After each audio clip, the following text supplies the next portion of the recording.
पुस्तक 7 अध्याय 31 सदमा और विस्मय भाग 1 जीत जीत जीत। म्यू नॉर्टसन उस भव्य सीलिंग संरचना के बाहर खड़ा जी निंग की ओर देख रहा था जो दूर उस पत्थर के खंभे पर बैठी थी। उसकी आंखें आशा से चमक रही थीं। तुम्हें जीतना ही होगा। इससे पहले वह लगातार 2 राउंड हार चुका था। मन ही मन वह खुद को और निंग को एक ही तरफ खड़ा देख रहा था। वे दोनों नए शिष्य थे। जहाँ तक उन पुराने शिष्यों की बात है, वे तो बस उस परंपरा के अनुसार नए शिष्यों को सबक सिखा रहे थे। वह हार गया। स्वाभाविक रूप से अब उसे उम्मीद थी कि निंग एक राउंड जीतेगा और उन दोनों नए शिष्यों के लिए थोड़ी इज्जत कमाएगा। इसके अलावा इस ब्लडइंकर ब्लैडिस्क ने दांव इतना बड़ा लगाकर हद कर दी थी। जूनियर प्रशिक्षु भाई जी निंग अब इसके लिए तैयार है। वरिष्ठ प्रशिक्षु भाई ब्लाडिस्क ने सचमुच बहुत बड़ा दांव लगाया था। उसने जरा भी दया नहीं दिखाई। पुराने शिष्य आपस में बातें कर रहे थे, लेकिन नाइन लोड्स वहीं खड़ी थी और निंग को ध्यान से देख रही थी जो भव्य सीलिंग संरचना में था। उसने धीरे से कहा, मेरे साथी शिष्यों, अभी ऐसी बातें कहना जल्दबाजी होगी। ये कहना मुश्किल है कि कौन जीतेगा, कनिष्ठ प्रशिक्षु भाई ब्लाडिस्क या कनिष्ठ प्रशिक्षु भाई डाकनॉर्थ। जूनियर प्रशिक्षु भाई ब्लाडिस्क कई साल पहले स्कूल में दाखिल हुआ था। क्या ऐसा हो सकता है कि वह जी निंग से कमतर हो? वरिष्ठ प्रशिक्षु बहन नाइन लोड्स, ये बहुत संभव नहीं है कि जी निंग जीत पाएगी। नॉर्थसन समेत सभी उपस्थित शिष्य नाइन लोड्स की बातों पर आश्चर्यचकित हो गए। आखिरकार तार्किक रूप से तो नाइन लोड्स को पुराने शिष्यों के पक्ष में होना चाहिए था। बस देखो, नाइन लोड्स के चेहरे पर अभी भी वही शांत मुस्कान थी। ब्लाडास्क अपने पत्थर के खंभे पर कमल की मुद्रा में बैठा था। उसने देखा कि सीलिंग संरचना के बाहर खड़ा नाइन लोड्स निंग पर ज्यादा ध्यान दे रहा था। इससे उसकी नजर और भी ठंडी हो गई। अगर तुम दोनों के नियंत्रण वाले गोलेम का सुरक्षा कवच टूट गया तो इसका मतलब है कि तुम हार गए। सफेद बालों वाला बुजुर्ग दूर से देख रहा था और बोल रहा था। निंग ने हल्के से सिर हिलाया। गोलेम स्वयं अपने ही प्रतीक थे। किसी वास्तविक युद्ध में गोलेम के कवच को भेदना दुश्मन को सचमुच मार गिराने के समान था। स्वाभाविक रूप से ये हार का प्रतीक था। चूंकि तुम नियम जानते हो तो शुरू करो। सफेद बालों वाले बुजुर्ग ने आवाज दी। सीलिंग संरचना के अंदर विशाल खाली जगह में दोनों गोलेम एक साथ चलने लगे। निंग ने 1000 तलवार वाले गोलेम को नियंत्रित किया, जबकि ब्लाडिस्क ने पोलारिस गोलेम को। सिश सिश। दोनों गोलेम एक साथ पीछे हट गए, एक दूसरे से दूर हट गए। दोनों में से कोई भी नहीं चाहता था कि उनके गोलेम ज्यादा पास आएं, क्योंकि अगर उनका सुरक्षा कवच टूट गया तो इसका मतलब होगा कि वे हार गए। कनिष्ठ प्रशिक्षु भाई जी निंग, इस पर ध्यान दो। दूर पत्थर के खंभे पर बैठे ब्लाडिस्क ने जोर से चिल्लाया। इसके तुरंत बाद उसने अपने पोलारिस गोलेम को नियंत्रित करना शुरू कर दिया, जिसकी पीठ पर 7 उड़ती तलवारें थीं। उड़ती हुई तलवारों में से एक में एक भयंकर भयावह आभा भर गई, जो तुरंत बाहर निकली और आसपास के पूरे क्षेत्र को घने रक्तरंजित प्रकाश से भर दिया। उर्से मेजोरिस वारब्रेकर। जैसे ही कनिष्ठ प्रशिक्षु भाई ब्लाडिस्क ने हमला किया, उसने तुरंत उर्से मेजोरिस वारब्रेकर का इस्तेमाल किया। वह सचमुच इस समय हत्या के इरादे से भरा हुआ है। दूर खड़े तमाशबीन शिष्य सभी दंग रह गए। उड़ती हुई तलवार आसमान में वार कर रही थी और ऐसा लग रहा था जैसे कोई लौह रक्त से लदी सेना आगे बढ़ रही हो। खूनी रोशनियों की एक श्रृंखला चमक उठी और यहाँ तक कि कत्लेआम और युद्ध की अस्पष्ट आवाजें भी सुनाई दे रही थीं। वे सीधे निंग के 1000 तलवारों वाले गोलेम पर टूट पड़े। उसमें सचमुच काफी हत्या करने की इच्छा है। निंग अपने पत्थर के खंभे पर कमल की मुद्रा में बैठा था। ये देखकर वह धीरे से हंस पड़ा। मुझे उसकी हत्या की इच्छा मिटाने दो। जाओ। झंकार। 1000 तलवारों वाले गोलेम की पीठ पर लगी अनगिनत छोटी छोटी तलवारों में से एक अचानक बाहर निकल आए। जब वह बाहर निकली तो उसका आकार सिर्फ एक सिलाई की सुई जितना था, लेकिन जल्द ही वह हथेली के आकार की हो गई। चमकती तलवार बाहर निकल गई और जैसे ही वह बाहर निकली, पूरा इलाका बहते पानी से भर गया और चमकती तलवार की रोशनी पानी में डूब गई। तोड़ो। ब्लाडिस्क का चेहरा उतर गया। उसकी वह उड़ती हुई तलवार असीम मारक क्षमता से भरी हुई जरा भी नहीं झुकी। वह सीधे बहते पानी की ओर जा गिरी। इस उर्से मेजरिस तलवार को बस अपने रौबदार अंदाज की जरूरत थी। वह उसे खो नहीं सकती थी। उड़ती हुई तलवार सीधे पानी की बाढ़ की ओर गिरी। छपाक। बहता पानी फट गया, लेकिन फिर पानी घूमकर उड़ती हुई तलवार के चारों ओर घूम गया और उसे फिर से फंसा लिया। कहावत है, पानी पर धार घुमाई जाए तो भी पानी बहता रहेगा, 100 बार तपाई गई धार भी। जब इस तलवार की रोशनी, जो अनंत पानी के साथ बह रही थी, के सामने उंगली जितनी कमजोर हो जाएगी। पहला वार ऊर्जा से भरपूर था, दूसरा कमजोर था, तीसरे वार तक कुछ भी नहीं बचा था। अच्छा नहीं। ब्लाडिस्क का चेहरा थोड़ा बदल गया। वह जानता था कि निंग ने उसे सिर्फ एक उड़ती हुई तलवार से रोका था। दुर्जेय। उसने अपने कनिष्ठ प्रशिक्षु भाई ब्लाडिस्क के उर्से मेजरिस वारब्रेकर तलवार के हमले को रोकने के लिए सिर्फ एक उड़ती हुई तलवार का इस्तेमाल किया। मुझे लगता है कि कनिष्ठ प्रशिक्षु भाई जी निंग कनिष्ठ प्रशिक्षु भाई ब्लाडिस्क से ज्यादा कमजोर नहीं है। नीले वस्त्र पहने व्यक्ति बू यंग ने भौहें चढ़ाते हुए कहा, ये लघु 5 तत्व तलवार की बहती जल तलवार है, अल्प 5 तत्वों वाली तलवार। क्या तुम्हें इस बात का पूरा यकीन है? वरिष्ठ प्रशिक्षु भाई यंग। बाकी सभी ने बू यंग की ओर देखा। उनके चेहरे पर उलझन थी। उन सभी ने प्रसिद्ध अल्प 5 तत्वों वाली तलवार के बारे में सुना था, लेकिन उन्होंने तलवारबाजी पर ध्यान नहीं दिया था। स्वाभाविक रूप से वे अल्प 5 तत्वों वाली तलवार की तलवारबाजी की मुद्राओं को अच्छी तरह से नहीं समझते थे। बू यंग ने सिर हिलाया। मुझे यकीन है मैंने पहले भी छोटे 5 तत्वों वाली तलवार पर ध्यान किया है। ये तकनीक उसी में निहित बहते पानी की तलवार तकनीक है। मुझे उम्मीद नहीं थी कि हालांकि कनिष्ठ प्रशिक्षु भाई डाकनॉर्थ ने अभी अभी हमारे स्कूल में प्रवेश लिया है, फिर भी उसने छोटे 5 तत्वों वाली तलवार के बारे में जानकारी हासिल करना शुरू कर दिया है। नाइन लोड्स बस सुनती रही और युद्ध को देखते हुए धीरे से मुस्कुराती रही। ब्लैडिस्क बाहर हो रही बातचीत तो नहीं सुन पा रहा था, लेकिन अंदाजा लगा सकता था। दोनों पक्षों ने बस एक ही उड़ती तलवार का इस्तेमाल किया था, लेकिन निंग ने उसे रोक दिया था। उसे अपमानित महसूस क्यों न हो, आखिरकार उसने तो कई साल पहले ही स्कूल ज्वाइन किया था। जूनियर प्रशिक्षु भाईजी निंग, मेरा पोलारिस डायरवुल्फ स्काइरपर ले लो। ब्लैडिस्क गुस्से से दहाड़ा। Whoosh whoosh whoosh whoosh whoosh. Polaris golem की पीठ पर मौजूद बाकी 6 उड़ती तलवारें एक साथ उड़ गईं। पहली उड़ती तलवार भी वापस उड़ गई और 7 उड़ती तलवारें तुरंत एक पोलारिस तलवार संरचना में बदल गईं। गड़गड़ाहट। हवा में एक के बाद एक विशाल तारे दिखाई देने लगे। 7 विशाल तारे बिग डिपर के आकार में बन गए और फिर एक चमकती तलवार की रोशनी तेजी से फैलने लगी। हाउ! इस तलवार की रोशनी के केंद्र में एक विशाल काले भेड़िए का प्रेत कहीं से प्रकट हुआ। डायरवुल्फ ने अपना सिर उठाया और गुस्से से चीख मारी और फिर चीखते हुए वह सीधे निंग की ओर बढ़ा। ऐसा लग रहा था मानो डायरवुल्फ निंग की ओर तेजी से बढ़ रहा है, लेकिन असल में वे 7 उड़ती हुई तलवारें एक साथ हमला कर रही थीं। जाओ! निंग की ठंडी आवाज गूंजी। 1000 तलवारों वाले गोलेम के पीछे से 8 और उड़ती हुई तलवारें निकलीं। पहली उड़ती हुई तलवार के साथ वे तुरंत एक साधारण 9 महलों वाली तलवार संरचना में जुड़ गईं। निंग ने पानी के नीचे की संपत्ति में 9 यांग तलवार संरचना हासिल की थी और इस संरचना में भी कई गहरे रहस्य छिपे थे। हालांकि यह छोटी 1000 तलवार संरचना जितनी जटिल नहीं थी, फिर भी यह असाधारण थी। निंग के पास संरचनाओं के संबंध में काफी क्षमता थी और ये 9 महल तलवार संरचना भी काफी उत्कृष्ट थी। फुसफुस फुसफुस फुसफुस फुसफुस। तलवार की रोशनी की 9 किरणें हवा में चीखती हुई आगे बढ़ते हुए विशालकाय डायरवुल्फ का स्वागत करने के लिए आगे बढ़ीं। जैसे ही वे ऊपर से उड़ीं, 9 तलवारों की रोशनी अचानक चमक उठी और फिर 100 से ज्यादा घनी तलवारों की परछाइयों में बदल गई। ये 100 से ज्यादा तलवारों की परछाइयां फिर तेजी से बारिश की बूंदों में बदल गईं और ऐसा लगा मानो 100 से ज्यादा बारिश के उल्कापिंड डायरवुल्फ पर टूट पड़े हों।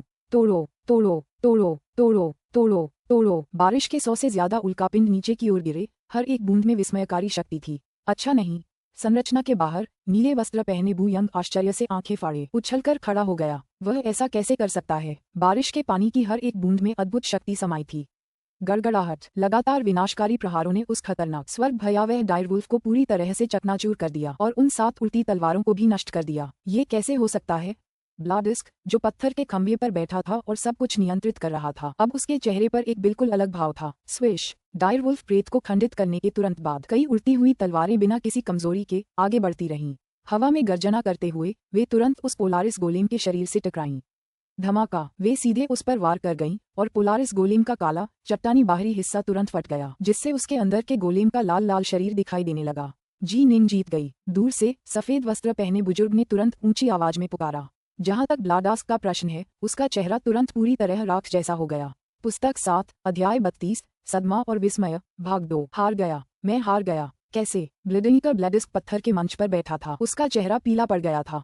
उसे यकीन नहीं हो रहा था कि अभी क्या हुआ था। जब अमर साधक युद्ध में शामिल होते थे तो जीवन और मृत्यु का अंतर बाल भर का होता था।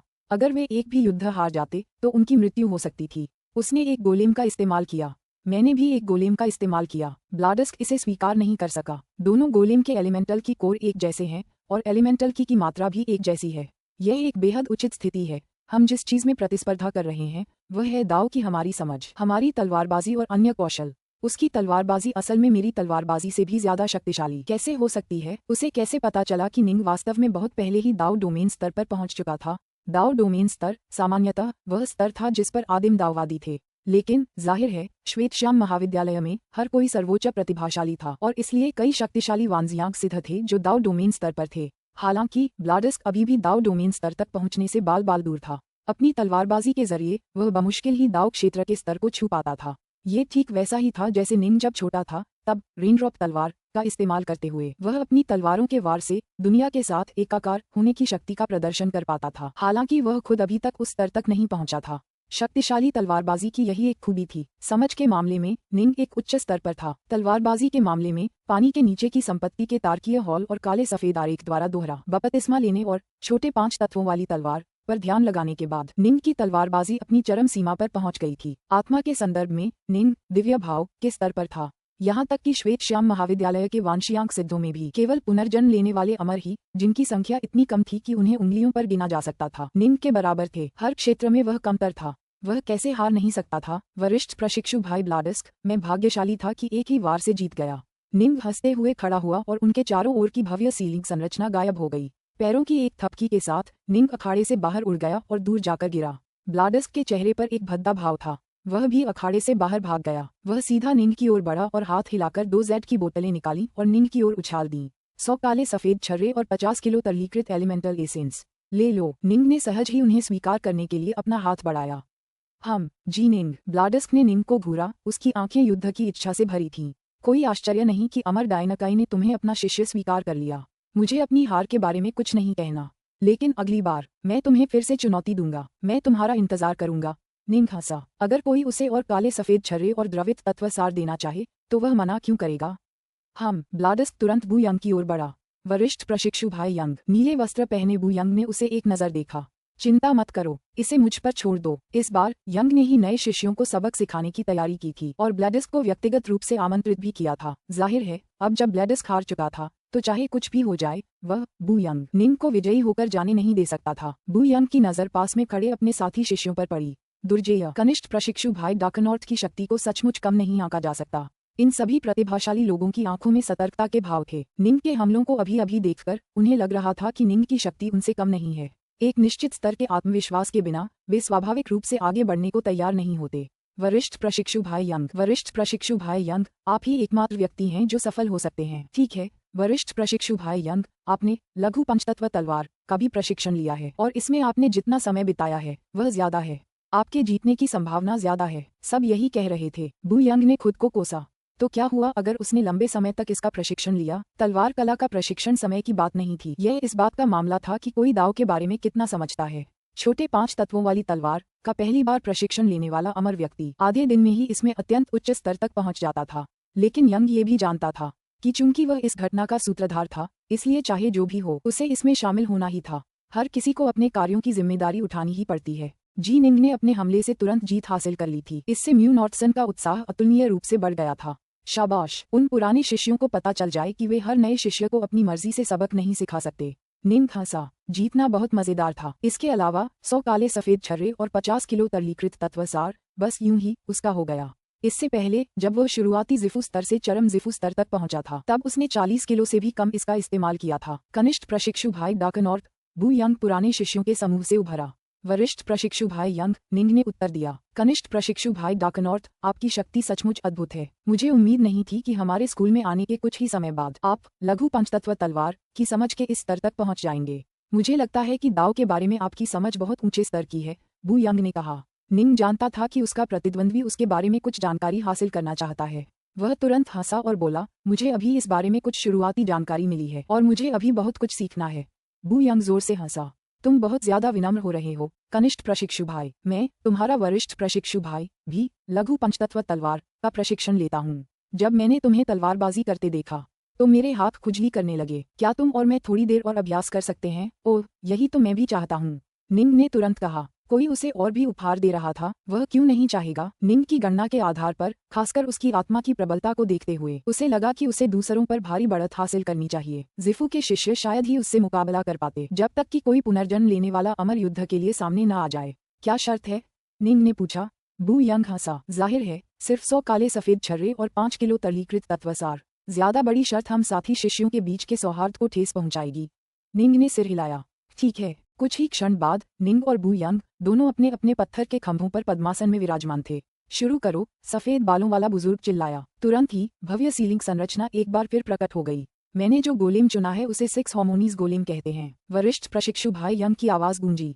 सावधान रहना कनिष्ठ प्रशिक्षु भाई। वरिष्ठ प्रशिक्षु भाई, कृपया आगे बढ़ें। निंग की आवाज भी गूंजी। दोनों विपरीत पत्थर के खंभों पर बैठे एक दूसरे को घूर रहे थे। नीचे खड़े 2 गोलेम भी एक दूसरे को घूर रहे थे। मार डालो। पहले बू यंग के चेहरे पर मुस्कान थी, लेकिन अब उसका चेहरा गंभीर हो गया और उसने धीमी आवाज में गुर्राहट की। तुरंत 6 हार्मोनीज गोलेम ने एक साथ 36 उड़ती हुई तलवारें दागी, जिनमें से हर एक तलवार अनोखे रूनों से ढकी हुई थी। इस गोलेम को 6 हार्मोनीज गोलेम नाम इसलिए दिया गया क्योंकि यह 6 हार्मोनीज फॉर्मेशन को अंजाम देने में सक्षम था। निंग ने ये देखकर भौहें चढ़ाईं। जाओ। 1000 तलवारों वाले गोलेम के पीछे से 12 उड़ती हुई तलवारें निकलीं।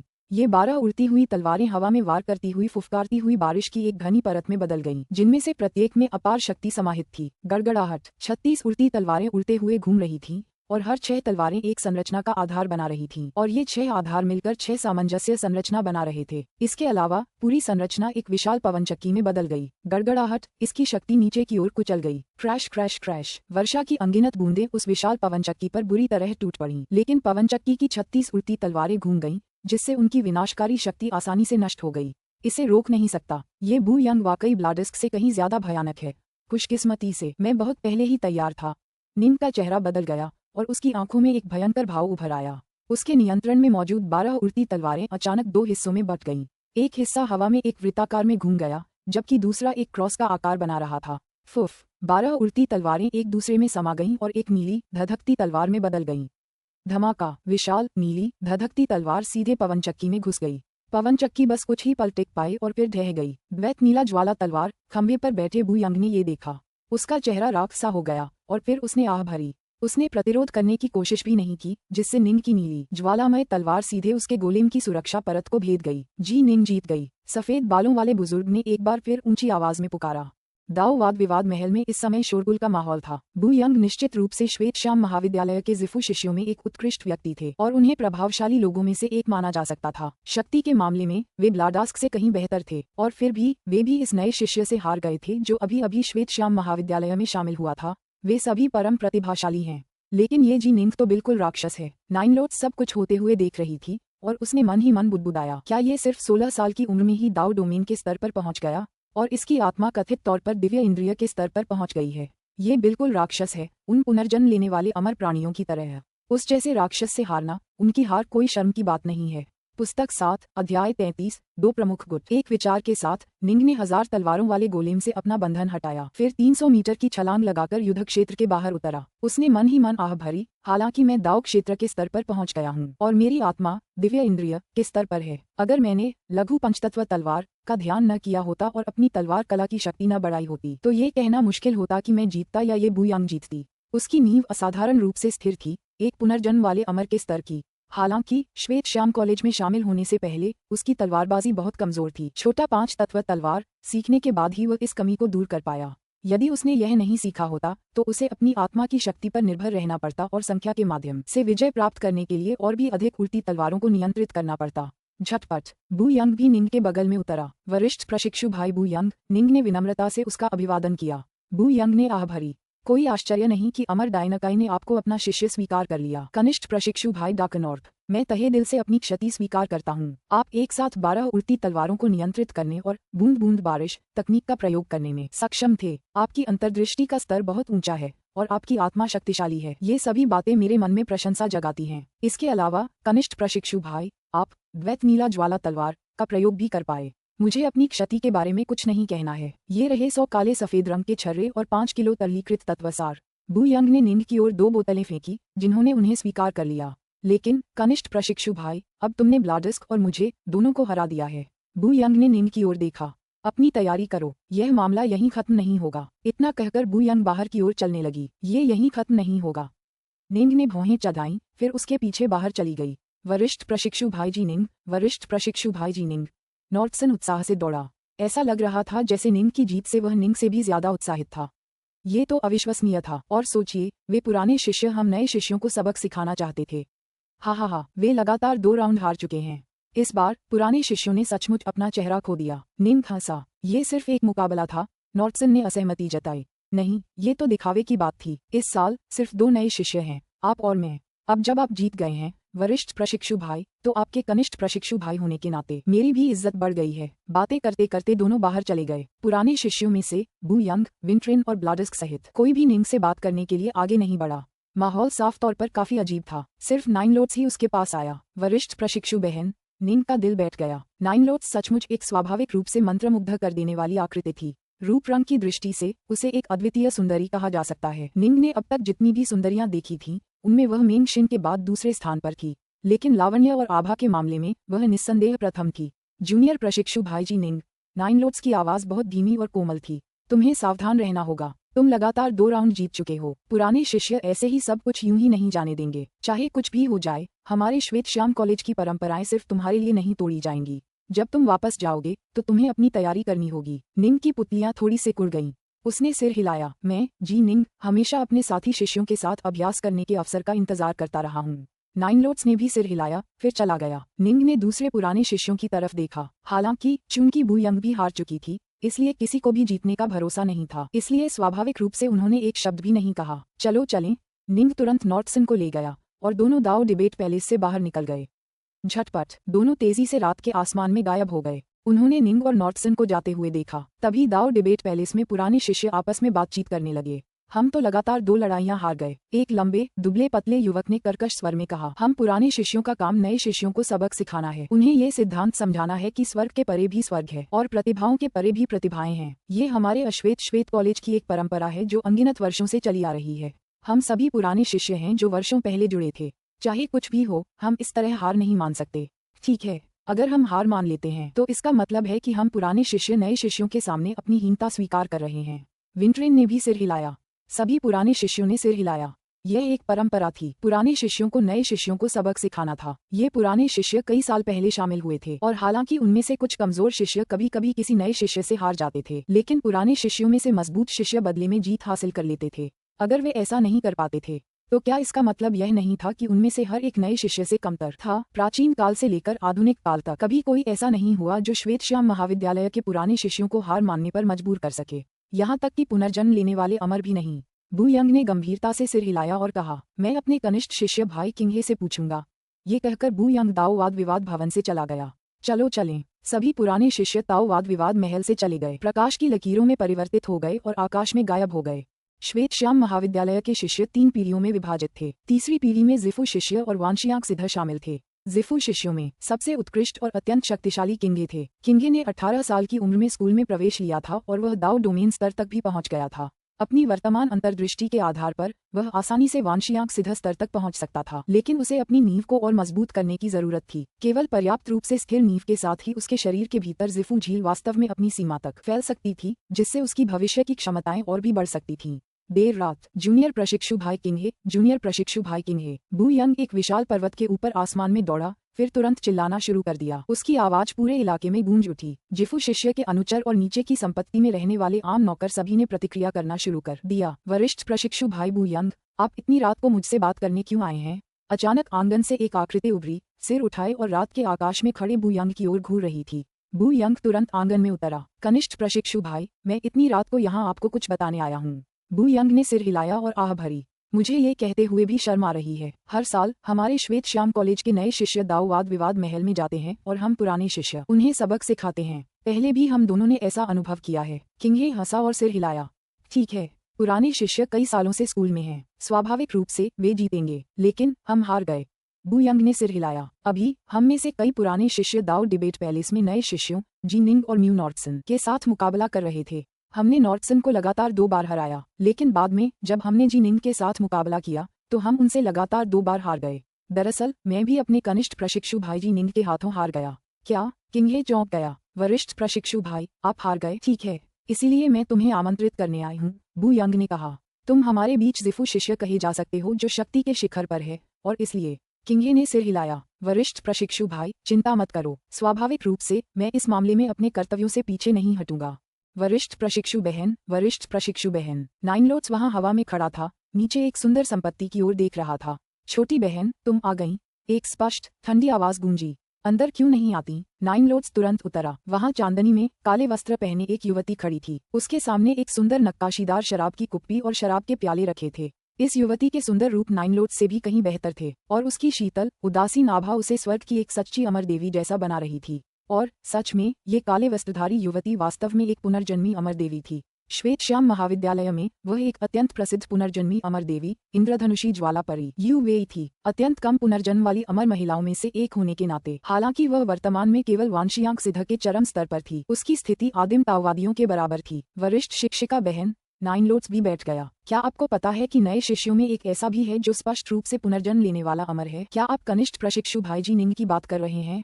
काले वस्त्रधारी युवती बैठ गई, फिर धीरे से सिर हिलाया। मैंने सुना है कि अमर डायनाकाई ने उन्हें अपना शिष्य चुना है। नाइनलोट्स ने तुरंत कहा, वरिष्ठ प्रशिक्षु बहन, आप यह नहीं जानती, लेकिन स्कूल में शामिल होने से पहले ही जी निंग पहले ही दाओ डोमेन स्तर तक पहुंच चुका है और उसकी आत्मा कथित तौर पर दिव्य भावना स्तर तक भी पहुंच गई है। उसकी आत्मा कथित तौर पर दिव्य इंद्रिय स्तर तक पहुंच गई है। काले वस्त्रधारी युवती को थोड़ा आश्चर्य हुआ। नाइनलोट्स ने सिर हिलाया। मेरे स्वामी ने मुझे यही बताया था। अमर फाइवक्रेज। काले वस्त्रधारी युवती ने धीरे से सिर हिलाया।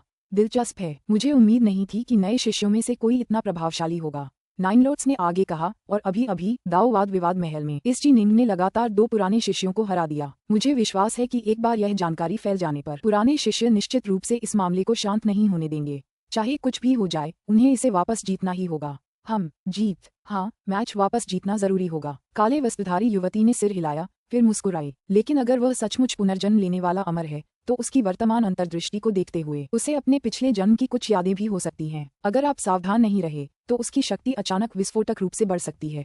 पुनर्जन्म लेने वाले अमर को हराना आसान नहीं होगा। नाइनलोट्स ने अपनी इस वरिष्ठ प्रशिक्षु बहन, इस रेनबो फ्लेम परी यूवेई पर नजर डाली। बेशक पुनर्जन्म लेने वाले अमर लोग भयानक रूप से शक्तिशाली थे। उन सभी में अद्भुत प्रतिभा थी, और जब उन्होंने प्रशिक्षण लेना शुरू किया तो उनकी शक्ति में आश्चर्यजनक रूप से वृद्धि हुई। ये जी निंग सिर्फ 16 साल का है, नाइनलोट्स ने कहा। काले वस्त्र पहने युवती हंस पड़ी। अगर इसकी कोई पुरानी यादें अभी तक नहीं जगी हैं, तो इसे हराना ज्यादा मुश्किल नहीं होना चाहिए। वे इसे कब चुनौती देंगे, मैं जाकर देखूंगी। ये कल होना चाहिए, नाइनलोट्स ने कहा। ठीक है, मैं जरूर जाऊंगा। यूवेई ने सिर हिलाया। वांशियांक के निपुण नॉर्थमोट ब्लैककट ने भौहें चढ़ाईं। जी निंग, ठीक है, जी निंग। उसने लगातार 2 पुराने शिष्यों को हराया। यहाँ तक कि बू यंग भी उससे हार गई। काले वस्त्र पहने एक युवक वहाँ आराम से बातें कर रहा था। ब्लैककट हंसा। मुझे उम्मीद नहीं थी कि नॉर्थमोट बाइवेई की दोस्ती वाला जी निंग इतना ताकतवर होगा। मैंने पहले उसे गलत समझा था। चूंकि कल उसे चुनौती दी जानी है, इसलिए मैं भी जाकर देखूंगा। जी निंग, मैंने सुना है कि केयरफ्री कैवर्न्स में उसने रेनवाटर स्वॉर्ड डोमेन का इस्तेमाल किया है। जाहिर है, वह पहले ही दाओ डोमेन के स्तर पर पहुंच चुका है ना? क्या दाओ डोमेन स्तर? कोई आश्चर्य नहीं कि वह इतना शक्तिशाली है। नए शिष्य, कनिष्ठ प्रशिक्षु भाई जी निंग ने 2 पुराने शिष्यों को हरा दिया। हम इसे कैसे स्वीकार कर सकते हैं? चाहे कुछ भी हो, हमें मैच वापस जीतना ही होगा। एक ने 10 बताया और 10 ने 100। शुरुआत में ब्लैक व्हाइट कॉलेज में कुछ ही शिष्य थे और उनमें से ज्यादातर एक दूसरे को कई सालों से जानते थे और उनके बीच काफी अच्छे संबंध थे। जैसे ही उन्होंने आपस में इस खबर का आदान प्रदान किया, दूसरे दिन तक ये खबर पूरे ब्लैक व्हाइट कॉलेज में फैल चुकी थी। दरअसल स्टिलवाटर कमांडरी के कुछ सुसंपर्क रखने वाले प्रमुख लोगों जैसे नॉर्थमोट कबीले को भी इसकी खबर मिल गई थी। फिलहाल अन्य सभी शिष्यों को लग रहा था कि चाहे कुछ भी हो जाए, उन्हें मैच जीतना ही होगा। पूरे श्वेत श्याम कॉलेज के शिष्य स्वाभाविक रूप से 2 बड़े गुटों में बंट गए थे। पहला गुट नए शिष्यों का था, इसमें सिर्फ जी निंग और नॉर्थसन शामिल थे। दूसरा गुट पुराने शिष्यों का था, जिसमें बाकी सभी शिष्य शामिल थे। वरिष्ठ प्रशिक्षु भाई, क्या आपने अभी कहा कि मेरे इस शिष्य ने लगातार 2 पुराने शिष्यों को हराया है? काले वस्त्रधारी, काले बालों वाले अमर डायनाकाई की आंखों में जिज्ञासा का भाव था। ठीक है, लगभग सभी तीसरी पीढ़ी के शिष्य दाओ डिबेट पैलेस जा रहे हैं।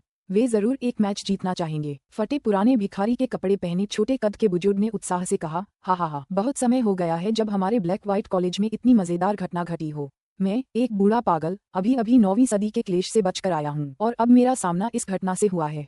दिलचस्प। जब समय आएगा तो मैं जरूर देखने जाऊंगा। क्या आप जा रहे हैं? अमर डायनाकाई ने धीरे से सिर हिलाया, फिर हंसे। चूंकि आप जा रहे हैं, वरिष्ठ प्रशिक्षु भाई, आपके कनिष्ठ प्रशिक्षु भाई के रूप में मैं स्वाभाविक रूप से आपके साथ जाऊंगा। हा, बहुत बढ़िया, बहुत बढ़िया, बहुत बढ़िया।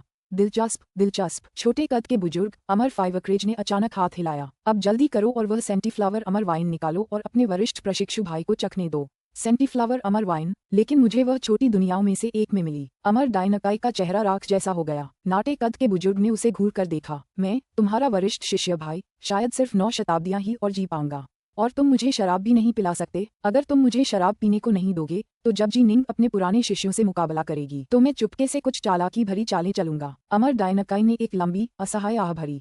ठीक है, मैं तुम्हें दे दूंगी। पुस्तक 7, अध्याय 34, स्वामी और सेवक बनना नियति है। वाह! पूर्व में उगते सूरज को देखकर निंग ने धीमी सांस छोड़ी। आओ, सब आओ, मैं सबका सामना करूंगा। कल रात उसने लगातार 2 लड़ाइयां जीती थीं। वरिष्ठ प्रशिक्षु भाई बू यंग और वरिष्ठ प्रशिक्षु बहन नाइनलोट्स के अंतिम शब्दों ने निंग को ये समझने में मदद की कि चाहे कुछ भी हो जाए, पुराने शिष्य यूं ही नहीं रुकेंगे। उन्हें एक दौर की लड़ाई जीतनी ही होगी, चाहे इसके लिए उन्हें कितनी भी कीमत चुकानी पड़े। निंग को मानना पड़ा, श्वेतश्याम महाविद्यालय के कुछ अत्यंत प्रतिभाशाली शिष्यों को अपनी हीनता स्वीकार करना निश्चित रूप से कठिन लगेगा। हालांकि निंग भी आसानी से हार मानने को तैयार नहीं था। अगर उसे हारना ही था, तो उसे अपनी हार का पूरा यकीन होना जरूरी था। अगर तुम मुझे हराना चाहते हो तो तुम्हें मुझे अपनी श्रेष्ठ शक्ति का पूरा यकीन दिलाना होगा। निंग की आंखें युद्ध के लिए तत्परता से भरी थीं। पूरी रात वह छोटे 5 तत्वों वाली तलवार का विश्लेषण करता रहा था। चूंकि वह जानता था कि उसे कल युद्ध में उतरना है, इसलिए स्वाभाविक रूप से उसे हर पल का पूरा लाभ उठाना था। फुश, निंग ने चाहा और एक उड़ती हुई नाव उसके पास प्रकट हुई। वह अपने गुरु अमर डायनाकाई से मिलने के लिए तैयार हो गया।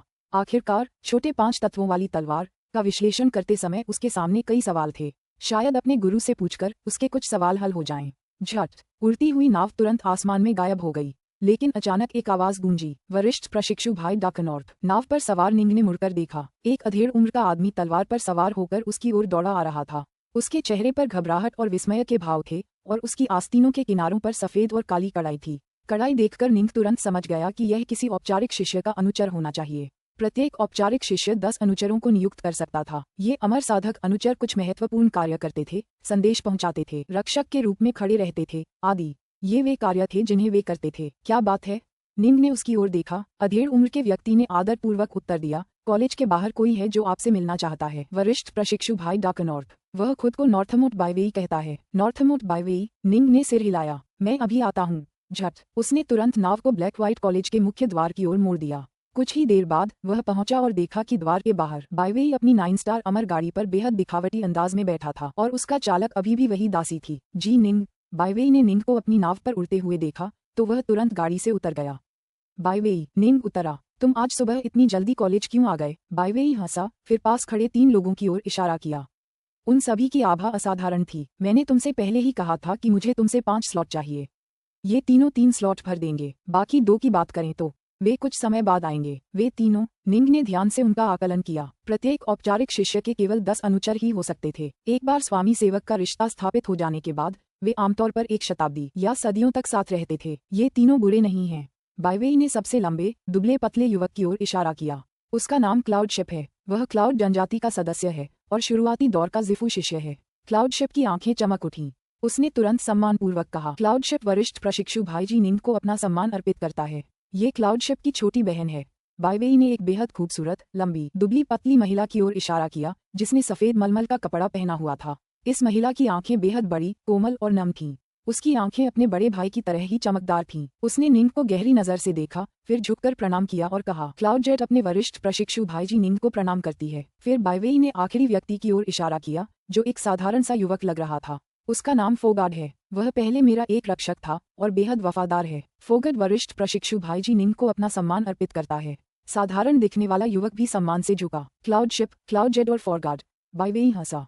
ये आपके अनुचर होंगे भाईजी निंग। अगर ये आपके साथ जरा भी अभद्र व्यवहार करते हैं तो आप उन्हें तुरंत ब्लैक व्हाइट कॉलेज से निकाल सकते हैं। जहाँ तक मेरी बात है, नॉर्थमोट बायवेई, मैं उसके बाद उनसे कभी नहीं मिलूंगा। उनसे बात करते समय आपको मुझे जरा भी नजरअंदाज करने की जरूरत नहीं है। निंग ने सिर हिलाया। ये रहे 100 और साधारण लोग। इन सबको बड़ी सावधानी से चुना गया है और सभी में कुछ न कुछ विशेष प्रतिभाएं हैं। ये सुलेख, चित्रकला, खाना पकाने वगैरह में निपुण हैं। बायवेई ने साधारण लोगों के एक समूह की ओर इशारा किया। ये लगभग सभी महिलाएं थीं और केवल 2-3 दर्जन पुरुष थे। जब बायवेई ने उनकी ओर इशारा किया तो वे सभी सम्मान में घुटनों के बल गिर पड़े तथा जरा सी भी अशिष्टता दिखाने का साहस नहीं कर सके। परेशानी के लिए माफ करना भाई बायवेई, निंग ने सिर हिलाया। बायवेई ने पूछा, अगर आपको जल्दी नहीं है तो कुछ दिनों में मैं और म्यू नॉर्टसन मिलकर एक छोटा सा मिलन समारोह आयोजित करें। बहुत अच्छा, निंग ने जल्दी से कहा। ठीक है भाई बायवेई, मुझे आपको कुछ परेशान करना है। ओह, कृपया बताएं, बायवेई ने कहा। निंग ने सिर हिलाया। ये रही स्थिति। स्टिलवाटर सिटी की यात्रा के दौरान मेरी मुलाकात मेंग वंश के 3 प्रारंभिक जिफू शिष्यों से हुई। उनके नाम मेंग शिन, मेंग रोच और मेंग जुन थे। बाद में उनकी मुलाकात अपने वंश के एक वरिष्ठ व्यक्ति से हुई जिसे वे अंकल मिंग कहकर पुकारते थे, जो एक गंजे, अधेड़ उम्र का व्यक्ति था। उन तीनों में से मेंग रोच ने एक बार एक निषिद्ध तकनीक का इस्तेमाल किया था और अपनी नींव को नुकसान पहुंचाया था। मुझे लगता है कि उसके लिए स्कूल में प्रवेश पाना मुश्किल होगा, इसलिए मैं उसे एक अनुचर पद देना चाहता हूं। बस मुझे नहीं पता कि वह कहाँ रहता है, इसलिए मैं आपसे जांच में मदद करने का अनुरोध करता हूं। भाई बायवेई, यह एक छोटी सी बात है, बायवेई ने आत्मविश्वास से कहा। मेंग कबीला एक बड़ा कबीला है। स्वर्गीय खजाने का पहाड़ जरूर अपने कबीले के सदस्यों की गतिविधियों पर नजर रखता होगा। मैं जाकर जांच करूंगा और तुरंत पता लगाऊंगा। ठीक है, अगर और कुछ नहीं है तो मैं देर नहीं करूंगा। बायवेई एक बार फिर अपनी 9 स्टार अमर गाड़ी की ओर चल पड़ा।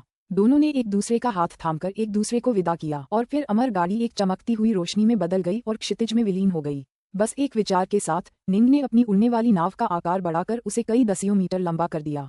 तुम सब लोग जहाज पर चढ़ो। तीनों अनुचर और कई नश्वर अनुयायी जहाज पर चढ़ गए और फिर जहाज आसमान में उड़ता हुआ डाकनॉर्थ पीक की ओर तेज गति से उड़ चला। बाईवेई 9 स्टार अमर गाड़ी पर सवार होकर शीघ्र ही स्वर्गीय खजाने पर्वत पर पहुंच गया। मैंने सुना है कि ब्लैक व्हाइट कॉलेज के नए शिष्य जी निंग ने कल रात 2 पुराने शिष्यों को हरा दिया। जी निंग कैसा इंसान है, कितना अद्भुत है, पता नहीं। मैंने तो बस इतना सुना है कि उसे अमर डायनाकाई ने अपना शिष्य बना लिया है। जैसे ही वह गाड़ी से उतरा, बाईवेई ने 2 अमर साधकों की बातचीत सुनी। स्वर्गीय खजानों का पर्वत एक ऐसी जगह थी जहां मछलियां और ड्रैगन आपस में घुल मिल जाते थे। यहाँ सूचनाओं का प्रवाह बहुत सहज था। ओह, बाईवेई के चेहरे पर हल्की सी मुस्कान आ गई। मेरे भाई जी निंग ने कल रात वाकई कुछ ऐसा कमाल कर दिया और मुझे पता भी नहीं चला। पहले मैं उस मेंग रोच को ढूंढने में उसकी मदद करूंगा। चूंकि मेरे भाई जी निंग को वह याद था, इसलिए मुझे लगता है कि इस रोच में जरूर कुछ असाधारण गुण होंगे। ईस्ट स्टिलवाटर सिटी, एक शानदार एस्टेट में मेंग रोच यहाँ बैठकर शराब पी रहे थे। छोटी बहन शिन, मुझे आने दो। छोटी बहन शिन, मैं इन्हें पैक करने में आपकी मदद करूंगी। मेंग जून इस समय काफी व्यस्त था। मेंग शिन की कुछ घरेलू चीजों की देखभाल और पैकिंग में मदद कर रहा था। पिछले कुछ दिनों से वे अपने तीसरे चाचा के घर में रह रहे थे, लेकिन चूंकि वे एक स्कूल में दाखिल हो गए थे, इसलिए स्कूल ने उन्हें तैयारी के लिए 3 दिन का समय दिया था। फिर वे स्टिलवाटर सिटी छोड़कर मुख्य संप्रदाय के मुख्यालय की ओर चलेंगे, जो स्टिलवाटर सिटी से 10 लाख किलोमीटर दूर है। मेंग जून ने उदास होकर शराब पी रही मेंग रोच की तरफ एक नजर डाली, फिर आह भरी, रॉकी, बस थोड़ा और सह लो। कुछ सालों में जब तुम्हारी चोटों का पता नहीं चलेगा, तब तुम भी किसी स्कूल में दाखिला ले सकोगे। लेकिन कहना ही पड़ेगा, मानो कर्म ने मुझे और छोटी बहन शिन को एक साथ बांध दिया हो। हम दोनों इत्तेफाक से एक ही स्कूल में पहुंच गए। हाँ, क्या किस्मत है। अभी भी शराब पीते हुए रोज का चेहरा डूब गया और उसने अपने हाथ में रखे जानवर की खोपड़ी के प्याले को कुचलकर धूल में मिला दिया। जून ने एक खर्राटा भरा, फिर अपना सिर घुमाया और चला गया।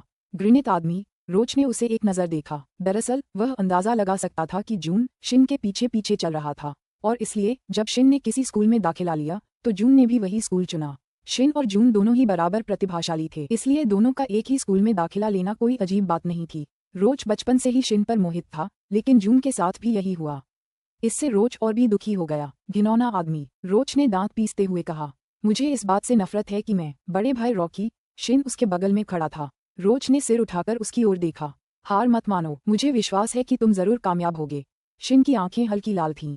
रोच के दिल में तुरंत एक गर्मजोशी का एहसास हुआ और उसने जोर से सिर हिलाया। सफल। पास से एक अजीब विचित्र सी खर्राटों की आवाज सुनाई दी। छोटी बहन शिन, चलो, हमें अपने 1000 नदियों वाले स्कूल जाना चाहिए। शिन ने रोच को गहरी नजर से देखा, लेकिन आखिरकार उसे जाना ही पड़ा। उसे मुख्य संप्रदाय में जाना था। उसे अपने अमर पथ पर चलना था। रोच चुपचाप उसे जाते हुए देखता रहा। छोटे शिन, मेरा इंतजार करो, रोच ने मन ही मन कहा। हालांकि लगातार 3 दिनों तक अलग अलग स्कूलों से निकाले जाने की वजह से रोच का दिल और भी ज्यादा दुखी और बेचैन हो गया। श्वेत अश्वेत महाविद्यालय में निंग क्लाउडशिप, क्लाउडजेट और फोरगार्ड को ध्यान से देख रहा था। हालांकि बाईवेई उन्हें यहाँ लाया था। अगर निंग को वे सचमुच नापसंद होते तो वह उन्हें बाहर निकाल सकता था। आखिरकार स्वामी और अनुचर बहुत लंबे समय तक साथ रहते हैं। जहां तक क्लाउडशिप, क्लाउडजेट और फोरगार्ड की बात है, तो वे भी काफी घबराए हुए थे। ये फोरगार्ड असल में एक गार्ड था और काफी वफादार है।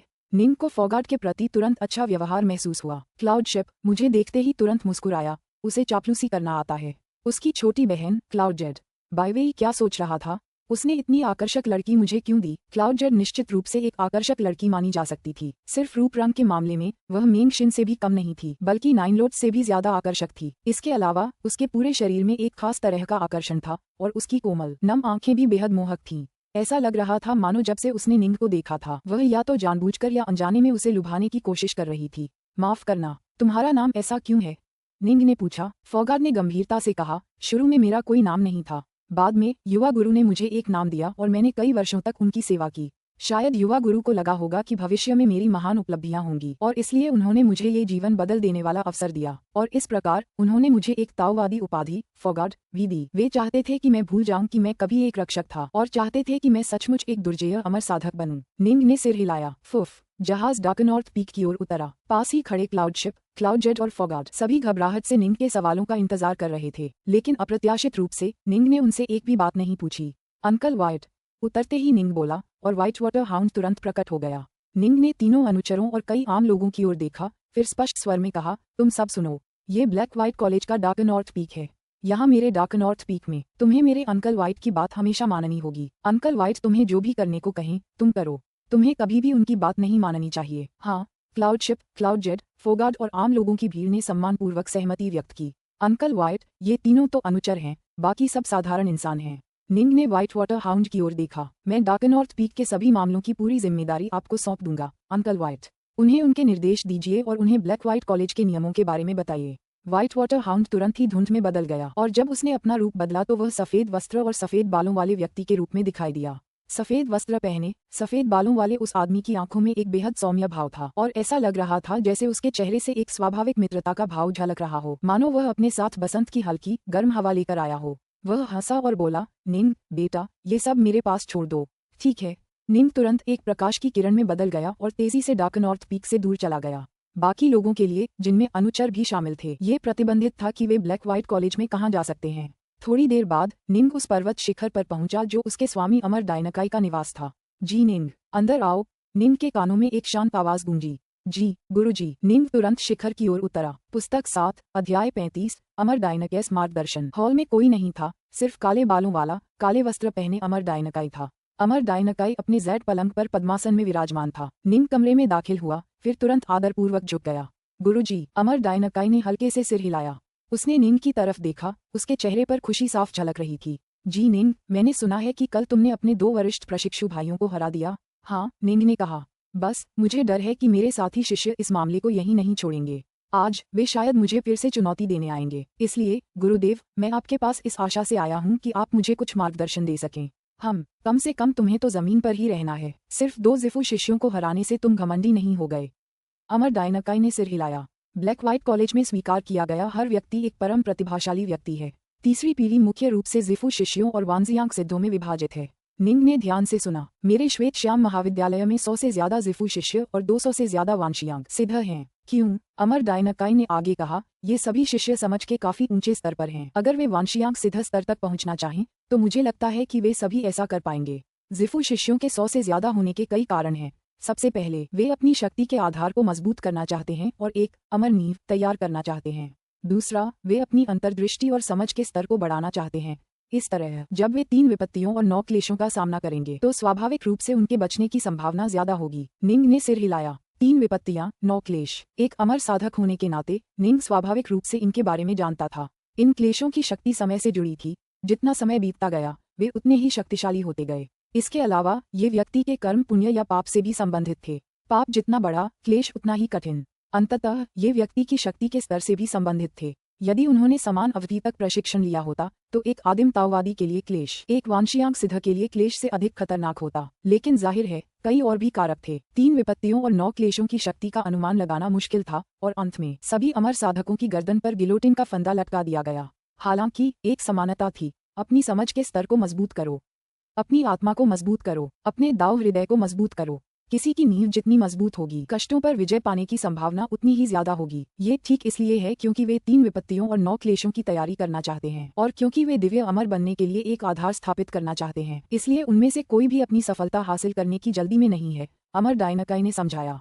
आमतौर पर नए शिष्य ज़िफू स्तर पर लगभग 10 साल तक रहेंगे, लेकिन निश्चित रूप से जो समझ के मामले में थोड़े कमजोर हैं वे उस स्तर पर 50 या 60 साल तक रह सकते हैं। जहां तक बेहद प्रतिभाशाली लोगों की बात है, वे अपनी सफलता हासिल करने से पहले आधे साल तक उस स्तर पर रहेंगे। यही कारण है कि वानशियांग के शिष्य तीसरी पीढ़ी के सच्चे कुलीन वर्ग का प्रतिनिधित्व करते हैं। अमर डायनाकाई ने निंग की ओर देखा।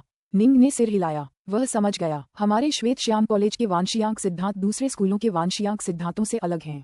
वानशियांग सिद्धांतों में वे सच्चे प्रतिभाशाली हैं। अमर डायनाकाई ने कहा, दूसरे स्कूलों में कभी कभार ही 1-2 वानशियांग सिद्धांत दाओ डोमेन स्तर तक पहुंच जाते हैं, लेकिन हमारे श्वेत श्याम कॉलेज में लगभग हर वानशियांग सिद्धांत दाओ डोमेन स्तर पर है। ये सुनकर निंग के दिल को झटका लगा। कुछ तो और भी ज्यादा जबरदस्त होते हैं। उन्हें अपने चुने हुए दाव की अविश्वसनीय रूप से गहरी समझ होती है और शायद दूसरे दाव के बारे में भी गहरी समझ होती है। वे कई अलग अलग दाव में दाओ डोमेन के स्तर तक पहुंचने में सक्षम होते हैं। कुछ तो और भी ज्यादा राक्षसी हैं। वानशियांग सिद्ध स्तर पर उन्होंने पूरे दाव पथ को पूरी तरह समझ लिया है। ये सुनकर निंग का चेहरा तुरंत बदल गया। एक पूर्ण दाव पथ। अन्य विद्यालयों में सामान्यतः केवल अमर ही संपूर्ण दाव पथ को समझ पाते हैं, लेकिन हमारे श्वेत श्याम महाविद्यालय में प्रत्येक आदिम दाववादी ने संपूर्ण दाव पथ को समझ लिया है और वानशियांग सिद्धों में से कुछ सबसे प्रतिभाशाली, सबसे राक्षसी सिद्धों ने भी संपूर्ण दाव पथ को समझ लिया है। लेकिन जी निंग, तुम्हें शर्मिंदा होने की कोई जरूरत नहीं है।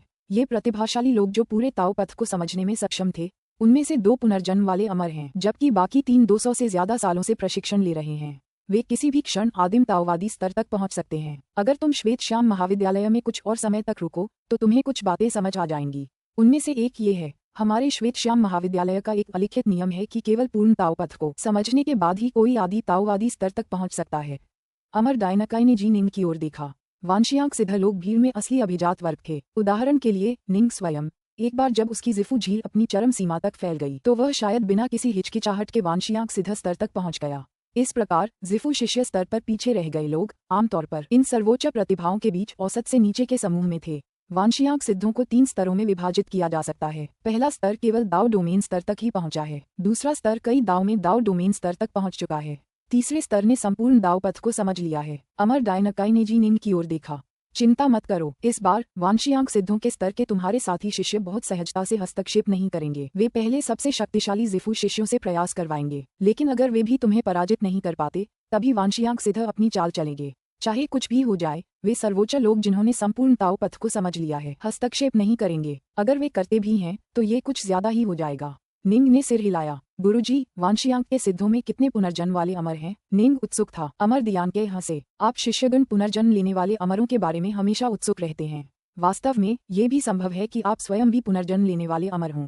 वांशियांग सिद्धों में 3 ऐसे हैं जिनके पुनर्जन्म लेने वाले अमर होने की पुष्टि हो चुकी है। उनमें से 2 ने 80 साल प्रशिक्षण में बिताए हैं और एक संपूर्ण ताओ पथ को समझ लिया है, जबकि दूसरे ने लगभग 20 साल प्रशिक्षण लिया है। मेरी इतनी सारी बातें सुनने के बाद अब तुम्हें स्थिति समझ आ जानी चाहिए।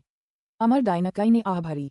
तुमने केवल 2 जिफू शिष्यों को ही हराया है और वे 2 सबसे शक्तिशाली जिफू शिष्य भी नहीं हैं। वांशियांग सिद्धों की तो बात ही छोड़ दो, तुम्हारा शिष्य समझ गया। निंग ने सिर हिलाया। अमर डायनाकाई ने निष्कर्ष निकाला। ठीक है, अब मुझे अपनी तलवारबाजी दिखाने का समय आ गया है। बिना कुछ छिपाए मुझे सब कुछ दिखाओ। तुम इस हॉल को नुकसान नहीं पहुंचा पाओगे। ठीक है। निंग ने जरा भी संकोच नहीं किया। उसने तुरंत अपनी सबसे शक्तिशाली तलवार से वार किया। त्रिपक्षीय कमल तलवार। उसके हाथ में मौजूद डाकनॉर्थ तलवार फूट पड़ी और जैसे ही वह फूटी वह 3 रंगों में बट गई। कमल के फूल अतुलनीय सुंदरता के साथ खिलने लगे, लेकिन उस सुंदरता के भीतर अद्भुत शक्ति वाली एक तलवार की रोशनी थी। त्रिपक्षीय कमल तलवार। अमर डायनाकाई हंसा। पंचतत्वों की कमजोर तलवार। मैं, तुम्हारा स्वामी, भी पंचतत्वों की कमजोर तलवार का अध्ययन कर चुका हूँ। तुमने अभी जो तलवार का वार दिखाया है वह उसकी सुंदरता और आकर्षण का 10वां हिस्सा है। 10वां हिस्सा? निंग ने पलकें झपकाईं। सिर्फ 10वां हिस्सा? अमर डायनाकाई ने सिर हिलाया। आप क्या उम्मीद करते हैं? त्रिपक्षीय कमल तलवार त्रिपक्षीय होने पर जोर देती है। इसके लिए संतुलन की जरूरत होती है। हालांकि इन 3 दाव की आपकी समझ साफ दिखाती है कि वर्षा जल के दाव की आपकी समझ ज्यादा मजबूत है, जबकि बाकी 2 बहुत कमजोर हैं। निंग अवाक रह गया। आपने अभी केवल अपना वर्षा जल तलवार क्षेत्र विकसित किया है। यदि आप 2 अन्य दाव क्षेत्र विकसित करते तो उस समय आप असली त्रिपक्षीय कमल तलवार प्रदर्शित कर पाते, अमर डायनाकाई ने कहा। निंग ने स्वीकृति में सिर हिलाया। उसे मानना पड़ा कि यह सच था कि त्रिपक्षीय कमल तलवार के लिए संतुलन की आवश्यकता थी। हालांकि विभिन्न दाव के बारे में उसकी समझ असंतुलित थी। वर्षा जल के दाव के बारे में आपकी समझ ज्यादा मजबूत है, अमर डायनाकाई ने कहा। चूंकि ऐसा है तो मैं आपकी त्रिपक्षीय कमल तलवार को नव त्रिपक्षीय कमल तलवार में बदलने में आपकी मदद करूंगा। अमर डायनाकाई ने तुरंत तलवार जैसी उंगली हिलाई। जोर से तलवार की रोशनी तुरंत चमक उठी और जहां भी वह गुजरी फूल खिलने लगे। बस कलियों के भीतर का हरा रंग ज्यादा गहरा था, जबकि बाकी 2 रंग उसे और उभार रहे थे। 4 घंटे बाद अमर डायनाकाई का मार्गदर्शन समाप्त हो गया। अमर डायनाकाई ने कहा, मैंने नव त्रिपक्षीय कमल तलवार और 3 पैर वाली तलवार के प्रथम रुख के रहस्यों और रहस्यों के बारे में जितना हो सके उतना बता दिया है। तुम्हारी वर्तमान समझ को देखते हुए तुम्हें अपना पूरा ध्यान इन दोनों तलवार कलाओं के विश्लेषण पर केंद्रित करना चाहिए। जब वह दिन आए जब तुम दोनों तलवार कलाओं की शक्ति को मुक्त कर सको तो मुझे फिर से ढूंढना। हाँ। निंग ने कृतज्ञता से सिर झुकाया। कहावत सच थी, किसी गुरु से कुछ शब्द सुनना 1 साल तक खुद प्रशिक्षण लेने से बेहतर है। नव त्रिपक्षीय कमल तलवार एक ऐसी चीज थी जिसे वह पहले ही स्पष्ट रूप से समझने लगा था। बहुत संभव है कि वह जल्द ही इसकी शक्ति को उजागर कर सके। मूल त्रिपक्षीय कमल तलवार की असली शक्ति को उजागर करने के लिए उसे 3 दाव क्षेत्रों को समझने तक इंतजार करना होगा। जब तीनों एक हो जाएंगे तो वह त्रिपक्षीय कमल तलवार से अधिकतम संभव शक्ति को उजागर कर सकेगा। अभी वह जो उजागर कर पा रहा था वह कुछ टुकड़ों से ज्यादा कुछ नहीं था। जहां तक 3 पैरों वाली तलवार की पहली मुद्रा की बात है, वह सचमुच अथाह गहन थी। 3 पैरों वाली तलवार हृदय पर ज्यादा केंद्रित थी। तलवार का प्रशिक्षण भी हृदय का प्रशिक्षण था। स्वूश! निंग तुरंत अपनी उड़ान नाव पर सवार होकर अपने मालिक के निवास से चला गया। सुनहरा कौवा आसमान में ऊंचा लटका हुआ था। दाओ डिबेट पीक के ऊपर दाओ डिबेट पैलेस। आज ये जगह अतुलनीय रूप से जीवंत थी। उड़ती तलवारों, उड़ती नावों, उड़ती जंजीरों, उड़ते लौकी, उड़ते लाल झंडों, उड़ते पत्तों और तरह तरह के अनोखे जादुई खजानों पर सवार होकर एक के बाद एक प्रकाश की किरणें यहाँ की ओर उड़ रही थीं। एक के बाद एक वे दाओ डिबेट पैलेस में उड़ रही थीं। वरिष्ठ प्रशिक्षु भाई आइसजैन, क्या आप बाहर नहीं घूम रहे थे? मैं संयोग से रेनड्रैगन गार्ड्स के यहाँ गया था और मैंने सुना कि हमारे एक नए शिष्य जी निंग ने अपने 2 ज़िफू शिष्य साथियों को क्रम से हरा दिया है। मैं बहुत उत्सुक था, इसलिए देखने चला आया। आज काफी सारे साथी शिष्य आए हैं। बहुत समय हो गया है जब हमारा ब्लैक व्हाइट कॉलेज इतना जीवंत रहा है। दोनों व्यक्ति आपस में बातें करते हुए दाओ वाद विवाद महल की ओर उड़े। युद्ध का मैदान दाओ शास्त्रार्थ महल के मध्य में था। अखाड़े के दोनों ओर कई कुर्सियां रखी थीं। महाविद्यालय के उच्च पदस्थ शिष्य बैठ गए, जबकि ज़िफू शिष्य एक तरफ खड़े होकर आपस में बातें करते रहे और उन्हें बैठने की कोई जल्दी नहीं थी। आखिर कौन जानता था कि आज कितने साथी शिष्य आएंगे। वरिष्ठ प्रशिक्षु भाई नॉर्थमोट ब्लैककट भी आए। वरिष्ठ प्रशिक्षु भाई गैदरफॉर्म भी आए। एक के बाद एक वांशियांक सिद्ध आए, सभी काफी प्रसिद्ध। एक के बाद एक उच्च पदस्थ नेता आए। स्वाभाविक रूप से इन कनिष्ठ सह शिष्यों की आंखों में चमक थी। देर से आने के कारण बाहरी दुनिया में साहसिक कार्यों का उनका अनुभव स्वाभाविक रूप से सीमित था। लेकिन इन सह शिष्यों, जो 1 सदी से भी पहले शामिल हुए थे, के बारे में पहले से ही चौंकाने वाली कहानियां और किंवदंतियां बाहरी दुनिया में प्रचलित थीं। श्वेत श्याम महाविद्यालय के वांशियांक सिद्धों का उच्च स्तर पर युद्ध करने और आदिम ताओवादियों से भी मुकाबला करने में सक्षम होना वास्तव में एक आम बात थी। यह वरिष्ठ प्रशिक्षु भाई होलीफायर है। वरिष्ठ प्रशिक्षु भाई होलीफायर, यहाँ तक कि वरिष्ठ प्रशिक्षु भाई होलीफायर भी आए। पूरा ताओ शास्त्रार्थ महल अब शिष्यों से भर गया था। सभी ज़िफू शिष्य या वांशियांक सिद्ध देखने के लिए मुड़े। एक गंजा, नंगे पांव, सुंदर युवक जो आग जैसे लाल वस्त्र पहने हुए था, अंदर आया। उसके माथे के बीच में स्वस्तिक का चिन्ह था और वह जहां भी जाता मानो ज्वाला का एक सागर उसके साथ बहता और आसपास के क्षेत्र का तापमान तुरंत आसमान छूने लगता। पवित्र आग। वह श्वेत श्याम महाविद्यालय की तीसरी पीढ़ी के शिष्यों में एक पूर्ण नेता थे। हालांकि वह पुनर्जन्म लेने वाले अमर नहीं थे, फिर भी उन्होंने एक संपूर्ण ताओ पथ को समझ लिया था। वह किसी भी क्षण महाविद्यालय के आदि ताओवादी बन सकते थे। वरिष्ठ प्रशिक्षु भाई होलीफायर ब्लैककट सबसे पहले उसके करीब आया। ब्लैककट। होलीफायर ने ब्लैककट की ओर देखा, फिर शांति से कहा, क्या नया शिष्य? कनिष्ठ प्रशिक्षु भाई जी निंग अभी तक आ गया है? अभी नहीं। एक जूनियर प्रशिक्षु भाई था जो कुछ समय पहले जूनियर प्रशिक्षु भाई जी निंग के डार्कनॉर्थ पीक पर गया था, लेकिन वह अभी तक नहीं आया है, ब्लैककट ने समझाया।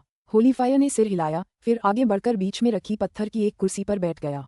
होलीफायर के चारों ओर बैठे सभी साथी शिष्य कॉलेज के सभी दुर्जेय व्यक्तित्व थे। ज़िफू शिष्यों जैसे लोग उसे दूर से ही देख सकते थे। आखिरकार उनका उससे कोई रिश्ता नहीं था। पुस्तक 7, अध्याय 36। जूनियर प्रशिक्षु भाई जी निंग सभी चुनौती देने वालों का स्वागत करते हैं। सर्दियों की हवा काफी ताजगी भरी थी। जी निंग अपनी नाव के ऊपर खड़ा आसमान में उड़ान भर रहा था और मन ही मन वह अपने गुरु अमर डायनकाई द्वारा तलवारबाजी के प्रदर्शन के दृश्यों के बारे में सोच रहा था। गुरु की तलवार कला सचमुच एक अकल्पनीय स्तर पर पहुंच गई है, निंग ने मन ही मन आह भरी। डायनकाई को अक्सर अमर नॉर्थवॉकर का दूसरा अवतार कहा जाता है और ब्लैक व्हाइट कॉलेज के उस शिष्य के रूप में भी जिसके दिव्य अमर बनने की सबसे ज्यादा संभावना है। अमर डायनकाई की तलवार कला उस स्तर से कहीं आगे निकल गई थी जिसे निंग समझ सकता था। कोई यहाँ है? जैसे ही उसकी उड़ती हुई नाव डार्कनॉर्थ पीक के ऊपर पहुंची, निंग ने देखा कि उसकी संपत्ति के गेट के बाहर 2 लोग खड़े थे। वे सफेद सूती कपड़े पहने, सफेद वस्त्र पहने म्यू नॉर्थसन और विंट्रेन थे। झटपट निंग जमीन पर गिर पड़ा। गुरुजी, द्वार पर खड़े आम लोगों ने तुरंत सलाम किया। कनिष्ठ प्रशिक्षु भाई नॉर्थसन, वरिष्ठ प्रशिक्षु बहन विंट्रेन, आप यहाँ क्यों हैं? उतरते ही निंग उनकी ओर मुस्कुराया। तभी विंट्रेन ने राहत की लंबी सांस ली। कनिष्ठ प्रशिक्षु भाई डार्कनॉर्थ, क्या ऐसा हो सकता है कि आपको आज की बातों की जानकारी न हो? बेशक निंग को पता था। वरिष्ठ प्रशिक्षु बहन विंट्रेन, क्या आप दाओ डिबेट पैलेस की चुनौतियों की बात कर रही हैं? बिल्कुल, विंट्रेन ने सिर हिलाया। आज हमारे कई साथी शिष्य वहां जल्दी से पहुंच गए हैं। यहाँ तक कि हमारे कुछ साथी शिष्य जो कॉलेज में मौजूद नहीं थे, ये खबर सुनकर जल्दी से वापस आ गए हैं। मैं आपको दाओ डिबेट पैलेस में आमंत्रित करने आया हूँ। कनिष्ठ प्रशिक्षु भाई डार्कनॉर्थ। निंग ने सिर हिलाया। विंट्रेन ने आगे कहा, चलो जल्दी करते हैं, मुझे लगता है कि हमारे कई साथी शिष्य अधीर हो रहे हैं। ठीक है। निंग ने पास ही खड़े नॉर्थसन की ओर देखा। छोटे प्रशिक्षु भाई नॉर्थसन, तुम दाओ डिबेट पैलेस क्यों नहीं गए और मुझे ढूंढने क्यों आए? क्या तुम्हें पूछना जरूरी है? नॉर्थसन ने घूरकर कहा, पूरे ब्लैक व्हाइट कॉलेज में सिर्फ 2 नए शिष्य हैं, तुम और मैं। हम दोनों एक तरफ हैं। दाओ डिबेट पैलेस में जितने भी लोग हैं वे सब बड़े और ज्यादा वरिष्ठ शिष्य हैं। अगर मैं वहां गया तो मैं क्या करूंगा?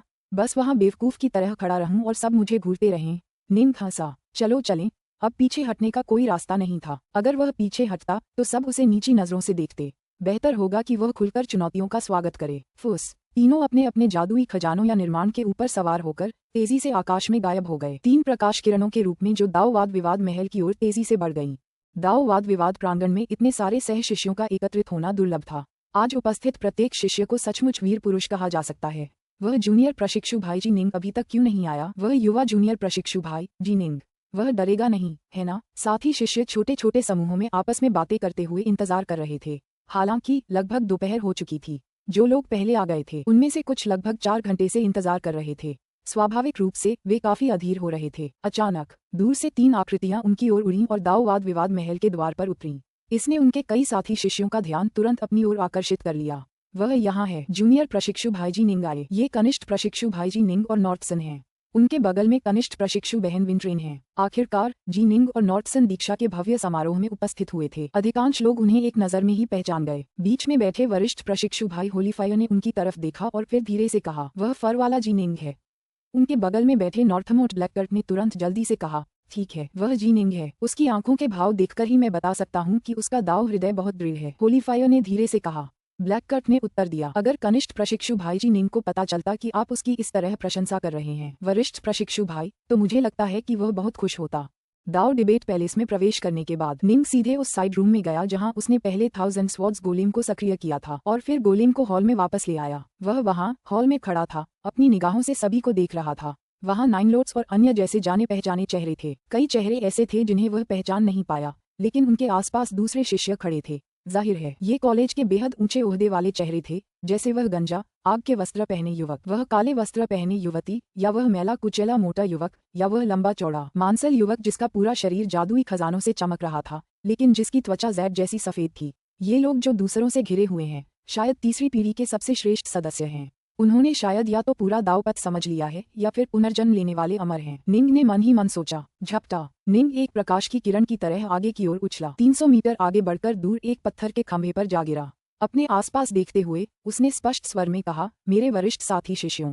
तुरंत ही पूरा दाव वाद विवाद महल शांत हो गया। कल मैं 2 वरिष्ठ प्रशिक्षु भाइयों को हराने में भाग्यशाली रहा, निंग ने ऊंची आवाज में कहा। इसीलिए आज मैं फिर आया हूँ। मेरे वरिष्ठ सहपाठियों में से जो भी मेरे साथ दाव पर चर्चा करना चाहता है, वह आकर ऐसा कर सकता है। जहाँ तक दाव की बात है, मैं हाल ही में स्कूल में आया हूँ और ज्यादा बड़ा दाव नहीं लगा सकता, इसलिए हम 100 काले सफेद छर्रों और 5 किलो द्रवित तात्विक सत्व की सबसे छोटी शर्त लगाएंगे। मैं यहीं इंतजार करूंगा। जो भी मेरे साथ दाव पर चर्चा करना चाहता है, वह आ सकता है। उनके शब्द समाप्त हुए। पूरा दाव वाद विवाद महल कुछ देर के लिए शांत हो गया। वह मैला कुचैला मोटा ताजा युवक, जो कई लोगों से घिरा हुआ था, खुशी से हंसा। उसका चेहरा जी निंग की ओर देख रहा था, जो दूर पत्थर के खंभे पर खड़ा था। ये कनिष्ठ प्रशिक्षु भाई जी निंग वाकई सीधा और जोशीला है। मुझे ये पसंद है। यह मैला कुचैला मोटा ताजा युवक काफी विस्मयकारी रूप से श्वेत कॉलेज के शिष्यों की तीसरी पीढ़ी का निर्विवाद रूप से नंबर 1 व्यक्ति था। बाहरी दुनिया में उसे अक्सर मैला दाववादी कहा जाता था, लेकिन उसकी वास्तविक दाववादी उपाधि थरीफेट थी। हालांकि वह पुनर्जन्म लेने वाला अमर नहीं था, लेकिन दाववादी थरीफेट अपनी शक्ति से 2 पुनर्जन्म लेने वाले अमरों को परास्त करने में सक्षम था और इस प्रकार तीसरी पीढ़ी में नंबर 1 व्यक्ति के रूप में जाना जाने लगा। वास्तव में केवल रूप रंग से उसका आकलन नहीं किया जा सकता था। सुना, छोटे से स्लोपी को भी यह जी निंग पसंद है। दाव डिबेट पैलेस के एक कोने में उसी तरह स्लोपी दिखने वाला छोटा बुजुर्ग हंसा। उसके बगल में काले बालों वाला काले वस्त्र पहने अमर डायनकाई ने हार मानते हुए कहा, वरिष्ठ प्रशिक्षु भाई फाइवक्रेज, हमें यहाँ दाव डिबेट पैलेस में क्यों आना पड़ा? हम अपनी ही संपत्ति में रहकर पानी से देखने की तकनीक का इस्तेमाल कर सकते थे। क्या हम तब भी यहाँ हो रही हर चीज को नहीं देख पाएंगे? हमारे प्रशिक्षु भतीजे, जैसे कि प्रधानाध्यापक, निश्चित रूप से अपनी अपनी संपत्ति में पानी से देखने की तकनीक से ये सब देख रहे होंगे।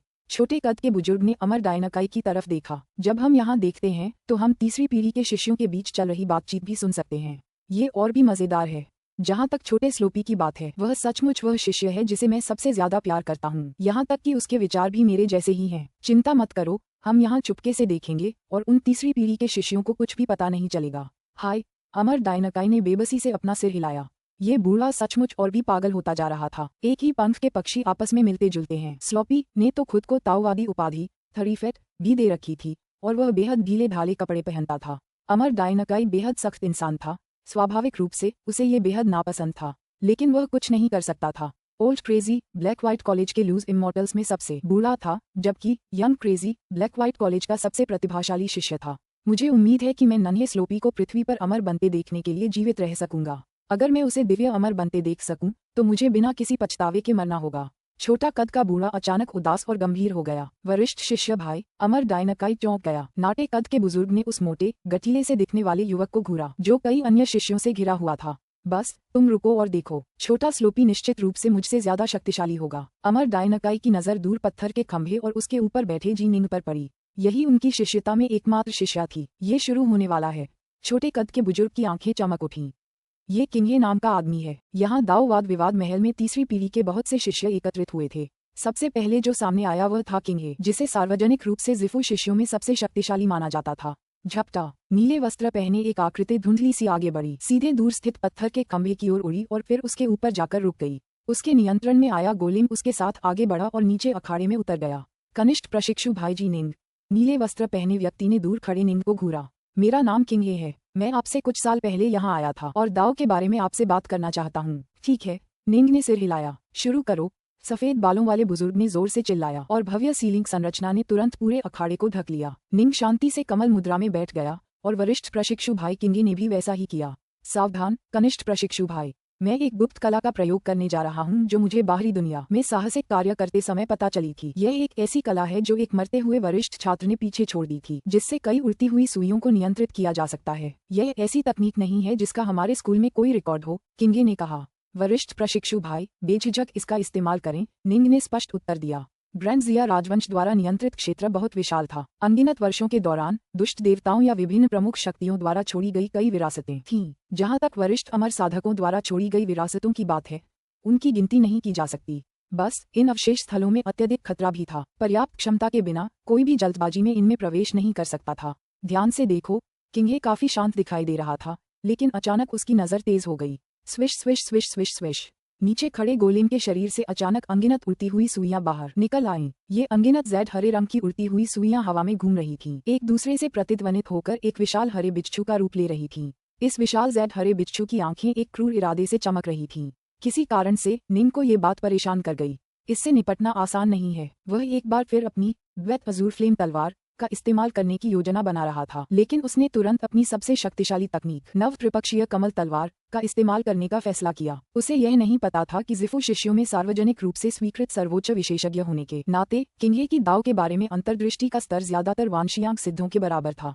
वह भी दाव क्षेत्र के स्तर तक पहुंच चुका था। अंतर्दृष्टि के मामले में वह निंग से बिल्कुल भी कमतर नहीं था। इसके अलावा उसने कई साल इस स्कोपिक गॉड नीडल्स तकनीक का विश्लेषण करने में बिताए थे। उसकी शक्ति को देखते हुए अगर निंग पूरी ताकत से जवाबी हमला नहीं करता तो वह शायद तुरंत ही कुचल दिया जाता। स्वूश, 3 तलवारें अचानक चमक उठीं।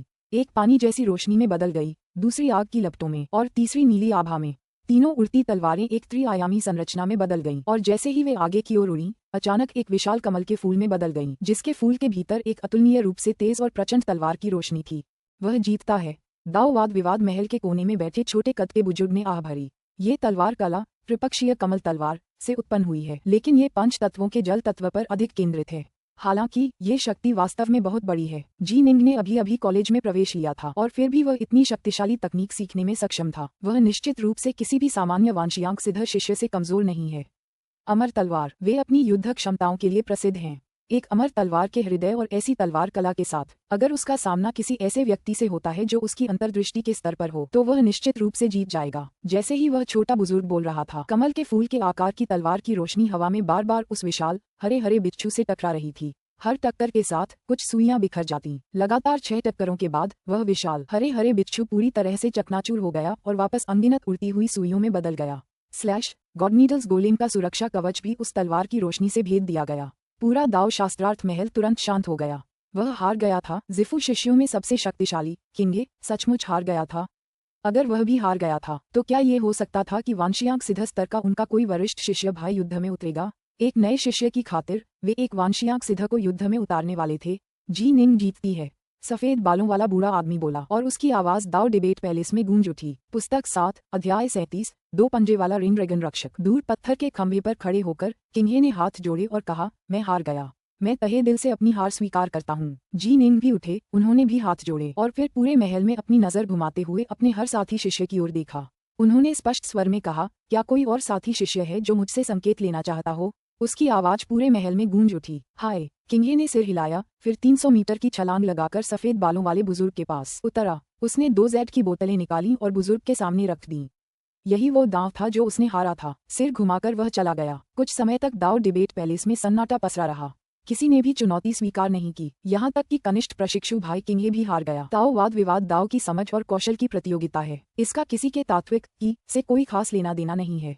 यहाँ तक कि हमारे बीच के कई वांशियांक सिद्ध भी कनिष्ठ प्रशिक्षु भाई किंगे के बराबर ही हैं। मैं कल्पना करता हूँ कि केवल वे लोग जिन्होंने कई दाव डोमेन को समझ लिया है, वे कनिष्ठ प्रशिक्षु भाई जी निंग को हराने में सक्षम हैं। बेशक ऐसे लोग थे जो निंग को हरा सकते थे। इसके अलावा ऐसे भी बहुत से लोग थे। उदाहरण के लिए वे 3 पुनर्जन्म वाले अमर जो वांशियांक सिद्ध स्तर के थे। कोई भी जिसने संपूर्ण ताओ पथ को समझ लिया हो, निंग को आसानी से हरा सकता था। ऐसे कई शिष्य भी थे जिन्होंने कई ताओ क्षेत्रों को समझ लिया था। लेकिन उनमें से कौन सबसे अलग होगा? मेरे वरिष्ठ सह शिष्यों में से कौन मुझे मार्गदर्शन देना चाहता है? निंग पत्थर के खंभे के ऊपर खड़ा होकर स्पष्ट स्वर में बोला।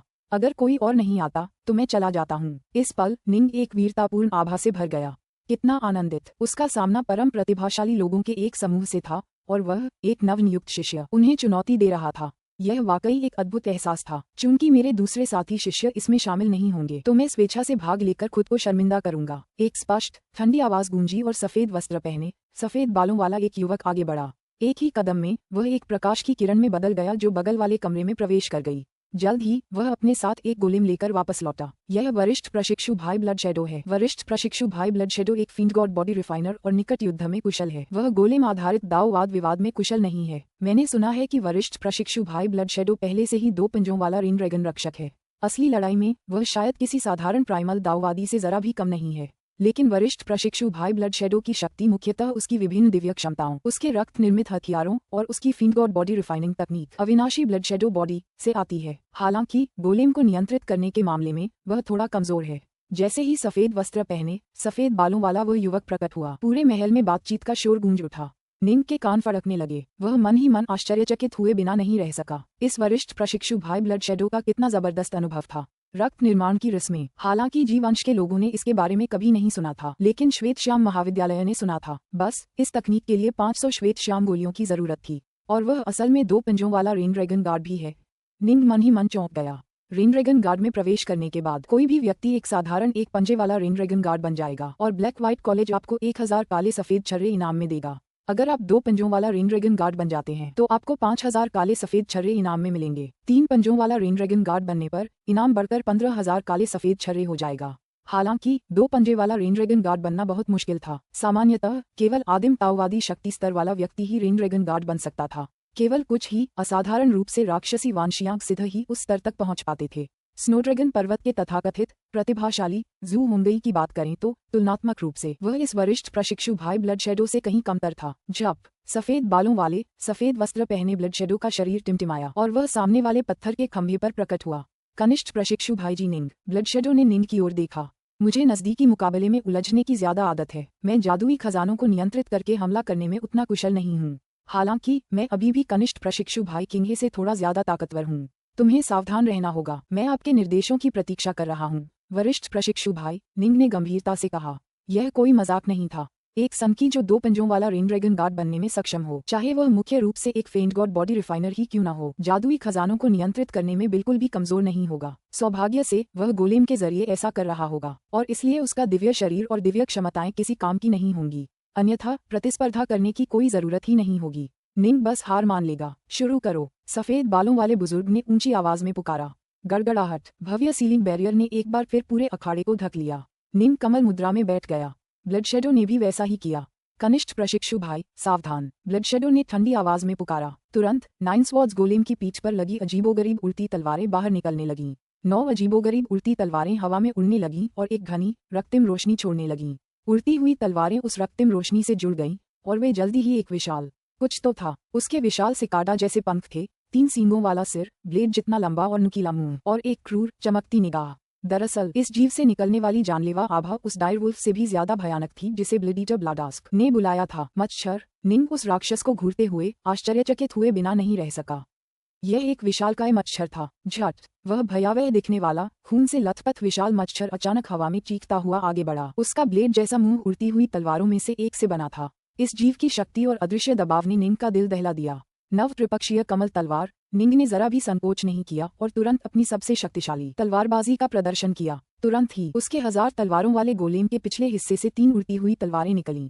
जल्द ही उन्होंने तलवार की रोशनी से भरा एक विशाल खिलता हुआ कमल का फूल बना लिया, जो सीधे उस खतरनाक स्वर्ग विरोधी खून के मच्छर की ओर जा लगा।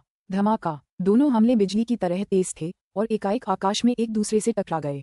खिलते हुए कमल के फूल की तलवार जैसी रोशनी कांप उठी, अस्थिर होने लगी। ये ढहने वाला है। यद्यपि वरिष्ठ प्रशिक्षु भाई ब्लड शेडो उल्टी तलवारों का उपयोग करने में कुशल नहीं है, फिर भी उसके लिए एक युवा नवनियुक्त शिष्य को दबाना बहुत कठिन नहीं है। वह जीत गया। कई साथी प्रशिक्षुओं ने मन ही मन सोचते हुए सिर हिलाया। नॉर्थसन की बात करें तो उसने घबराहट में अपनी मुट्ठियां भींच लीं और देखते ही देखते उसका दिल चिंता से भर गया, मानो वह खुद भी जोश से भर जाना चाहता हो। तुम्हें जीतना ही होगा, तुम्हें जीतना ही होगा। अच्छा नहीं। जैसे ही उसने लड़ना शुरू किया, निंग को एहसास हुआ कि खूनी मच्छर के ब्लेड जैसे मुंह की भेदक शक्ति कितनी भयानक थी। धमाका। खूनी मच्छर साए की तरह तेजी से आगे बढ़ा और तेजी से कमल के फूल से फिर टकराया। खिलता हुआ कमल का फूल तुरंत टूट गया और तीनों उड़ती हुई तलवारें एक तरफ बिखर गईं। हालांकि निंग को इसकी उम्मीद बहुत पहले से थी। उसने पहले ही 6 और उड़ने वाली तलवारें तैयार कर रखी थीं, जो 1000 तलवारों वाले गोलेम के पीछे से निकल रही थीं। जाओ जाओ जाओ। निंग की आंखों में एक क्रूर भाव था। फुसफुसा फुसफुसा फुसफुसा। हर 3 उड़ती तलवारें तलवार की रोशनी का एक खिलता हुआ कमल बनाती थीं, और यहाँ तक कि 3 बिखरी हुई तलवारें भी एक बार फिर तलवार की रोशनी के एक विशाल कमल में बदल जाती थीं। अचानक हवा तलवार की रोशनी की 3 विशाल चमकों से भर गई, जिनमें से प्रत्येक विशाल लोटियों में खिल गई। वे एक सीधी पंक्ति में उड़ी और साथ ही खूनी मच्छर पर वार कर रही थीं। इस बीच निंग की आंखें क्रूरता से भरी हुई थीं, क्योंकि वह उन पर हमला करते हुए उन्हें नियंत्रित कर रहा था। क्या वह वास्तव में एक साथ 3 त्रिपक्षीय कमल तलवारें छोड़ने में सक्षम है? ये कैसे हो सकता है? दर्शक शिष्य अवाक रह गए। उच्च स्तरीय तलवारबाजी का प्रयोग मानसिक क्षमताओं पर बहुत भारी पड़ता है। त्रिपक्षीय कमल तलवार जैसी किसी चीज के लिए अधिकांश लोग ज्यादा से ज्यादा एक ही तलवार चला पाते। एक साथ 3 तलवारें चलाना तो हास्यास्पद ही था। दाव डिबेट पैलेस के कोने पर अमर डायनकाई ने धीरे से सिर हिलाया। उसने एक साथ कई तलवार कलाएं की। पास बैठे छोटे कद के बुजुर्ग ने बार बार अपना सिर हिलाया। केवल 2 संभावनाएं हैं। पहली यह कि दाव की उसकी वर्तमान समझ इस तलवार कला के स्तर से कहीं आगे है और इसलिए उसके लिए इसका प्रयोग करना अपने आप में सरल है, तभी कोई एक साथ कई तलवार कलाओं का प्रयोग कर सकता है। दूसरी यह कि उसकी आत्मा अतुलनीय रूप से शक्तिशाली है और इसलिए वह इस तलवार कला से उत्पन्न दबाव को आसानी से झेल सकता है, जिससे वह इसे एक साथ कई बार प्रयोग कर सकता है। या तो किसी के पास उच्च स्तर की अंतर्दृष्टि थी या फिर उसकी आत्मा अत्यंत शक्तिशाली थी। आपके शिष्य की आत्मा दिव्य स्तर पर है। छोटे कद के बुजुर्ग ने अमर डायनाकाई की ओर देखा, जिन्होंने सिर हिलाया। ठीक है, जैसा मैंने सोचा था, छोटे कद के बुजुर्ग ने धीरे से कहा। अगर उसके पास दिव्य इंद्रिय स्तर पर दिव्य आत्मा है तो मुझे लगता है कि वह 2-3 और तलवारबाजी कर सकता है। ये लड़ाई शायद आपका शिष्य जीत जाएगा। विशाल रक्त मच्छर धुंधला हो गया, फिर 3 छोटे रक्त मच्छरों में बदल गया, जो एक साथ 3 त्रिपक्षीय कमल तलवारों के खिलाफ बचाव कर रहे थे। धमाका धमाका धमाका। वहां हवा में तीनों त्रिपक्षीय कमल तलवारें 3 छोटे रक्त मच्छरों से लड़ रही थीं। सब कुछ धुंधला सा था, क्योंकि वे बार बार एक दूसरे से टकरा रहे थे और लड़ रहे थे। हर पक्ष दूसरे के गोलेम के सुरक्षा कवच को तोड़ना चाहता था, लेकिन साथ ही दुश्मन के हमलों को भी रोकना चाहता था।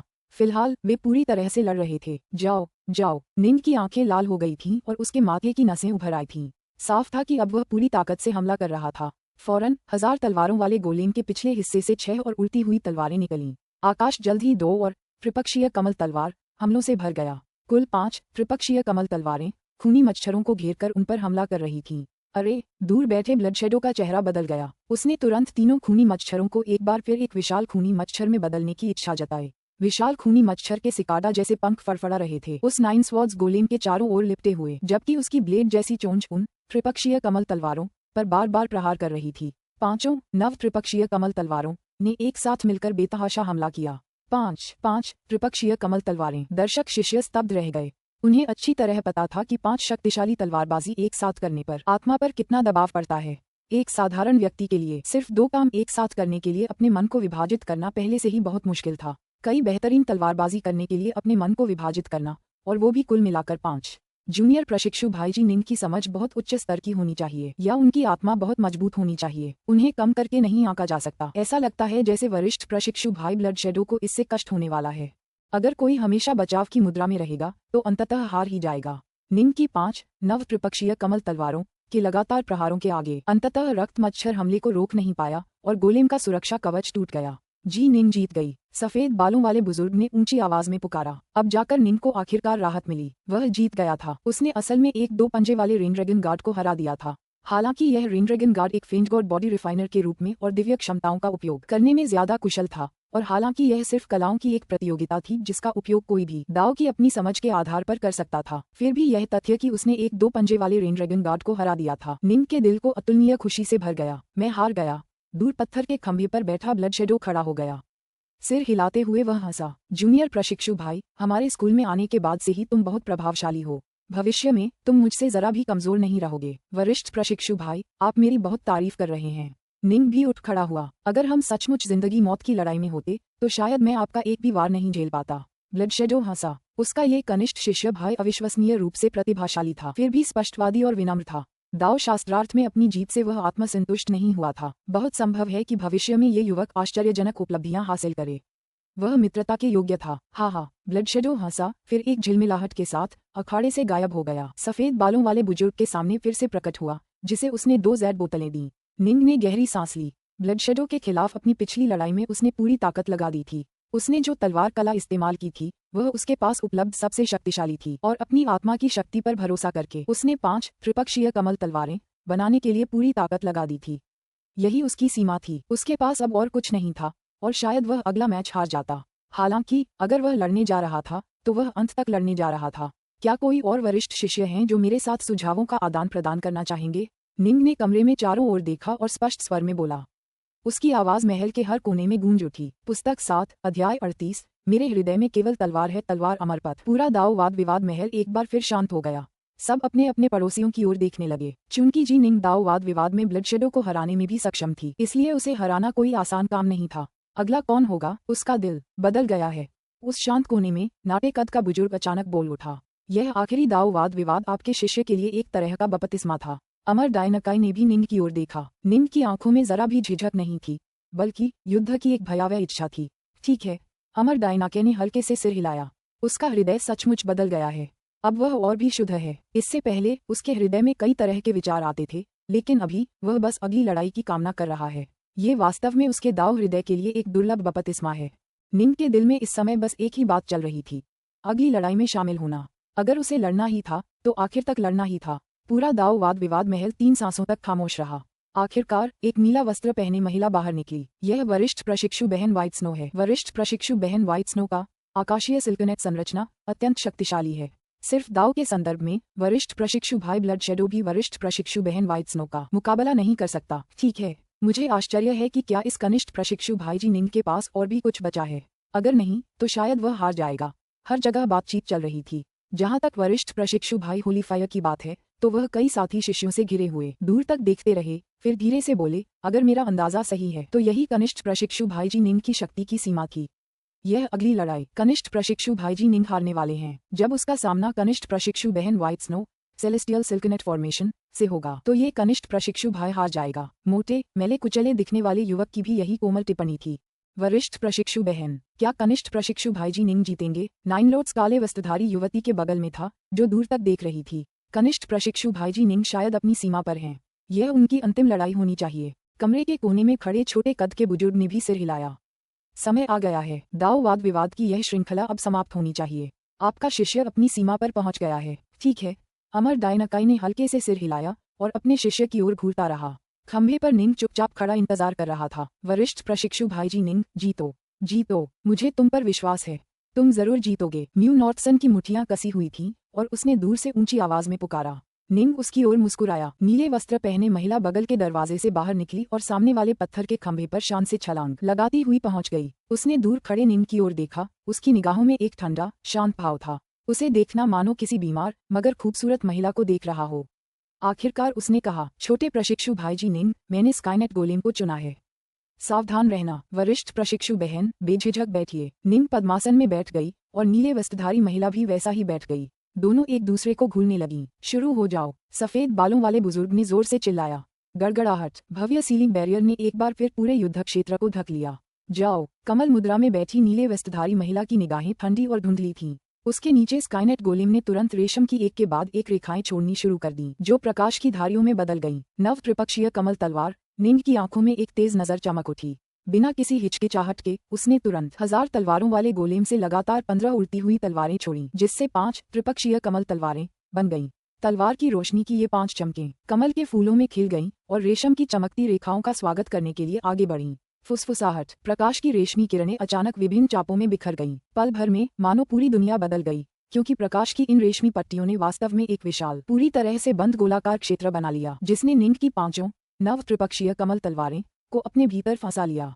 तलवार की रोशनी की 5 चमकें एक ही स्थान पर बेतहाशा टकराईं और प्रकाश की रेशमी पट्टियों के किनारे एक बड़ा उभार दिखाई दिया, लेकिन फिर भी इसने तलवार की रोशनी को अपने भीतर फंसाए रखा।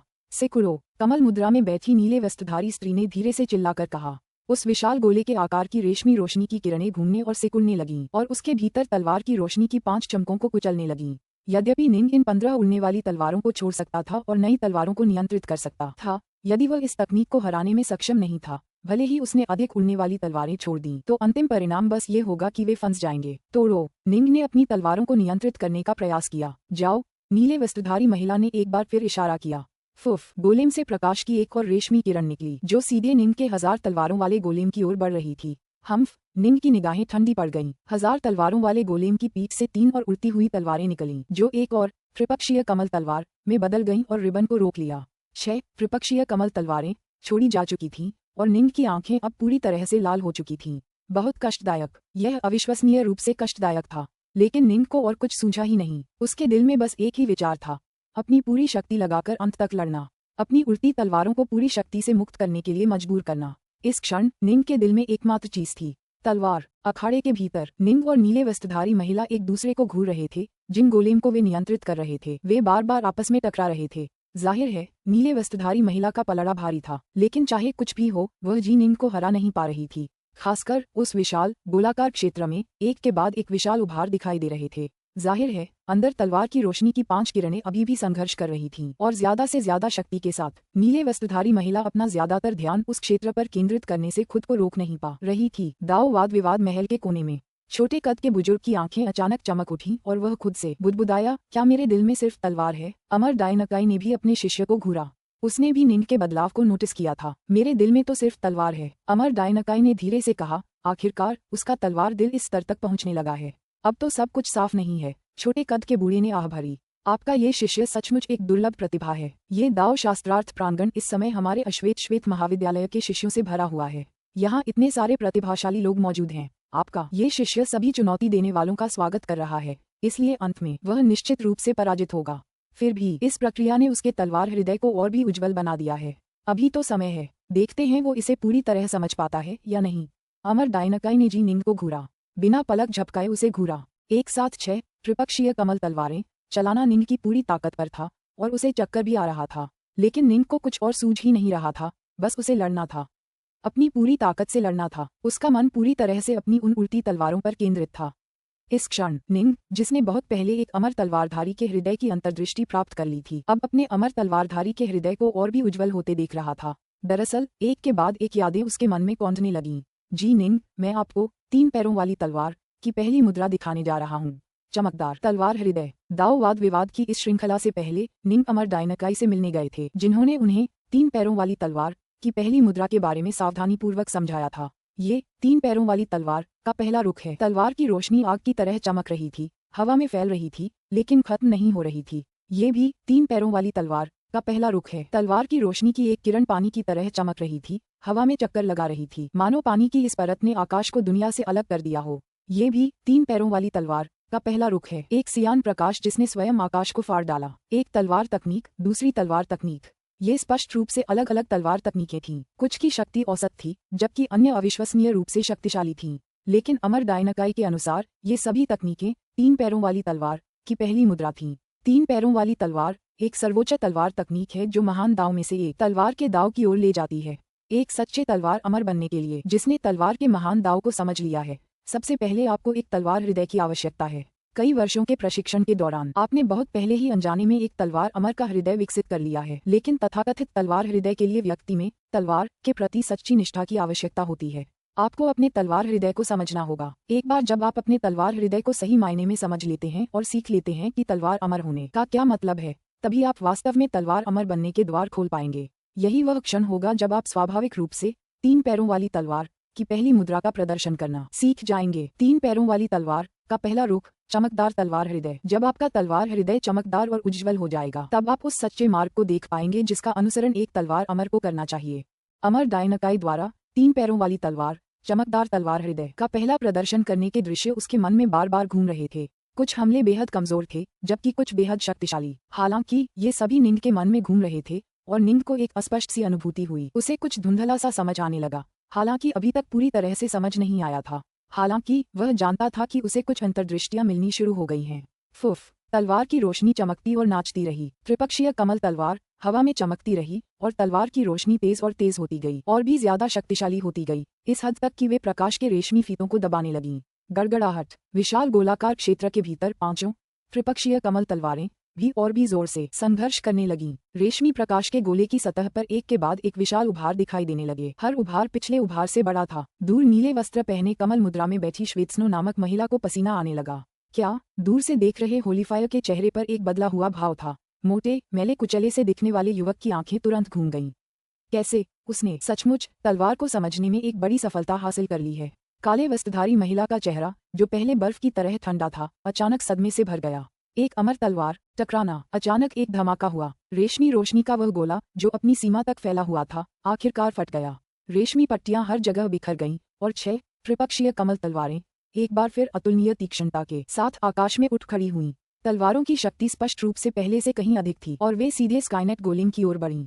जल्द ही स्काइनेट गोलेम का सुरक्षा कवच चकनाचूर हो गया। जी निंग जीत गई, सफेद बालों वाले बुजुर्ग ने ऊंची आवाज में कहा। नीले वस्त्र पहने महिला के चेहरे पर अविश्वास का भाव छा गया। क्या वाकई किसी ने बीच युद्ध में सफलता हासिल कर ली थी? वह खुद को रोक नहीं पाई और मन ही मन बुदबुदाई, एक राक्षस, वह सचमुच तलवार के ताव का राक्षस है। निंग खड़ा हुआ और पूरे हॉल की ओर देखते हुए ऊंची आवाज में पुकारा, क्या कोई और वरिष्ठ साथी शिष्य है जो मुझसे कुछ सुझाव साझा करना चाहता हो?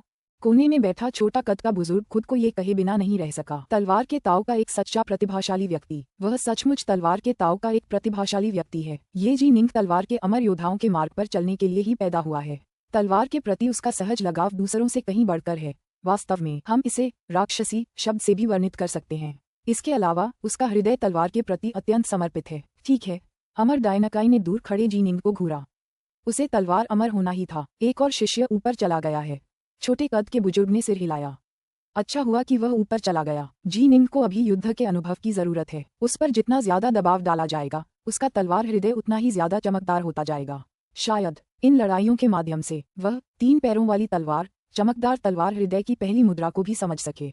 अमर डायनाकाई ने मन ही मन सोचा। निंग वहीं पत्थर के खंभे के ऊपर खड़ा था। दूसरे पत्थर के खंभे पर काले वस्त्र पहने एक युवक खड़ा था। निंग की आंखें तलवार की रोशनी से भरी हुई लग रही थीं और उसने स्पष्ट स्वर में कहा, वरिष्ठ प्रशिक्षु भाई, कृपया आगे बढ़ें। पुस्तक 7, अध्याय 39, 3 पैरों वाली तलवार। पहला रोक। कनिष्ठ प्रशिक्षु भाई, युद्ध के क्षण में तलवार चलाने के संबंध में आपको अचानक ज्ञान प्राप्त हो जाना इस बात का प्रमाण है कि आप सचमुच तलवार चलाने की अद्भुत प्रतिभा रखते हैं।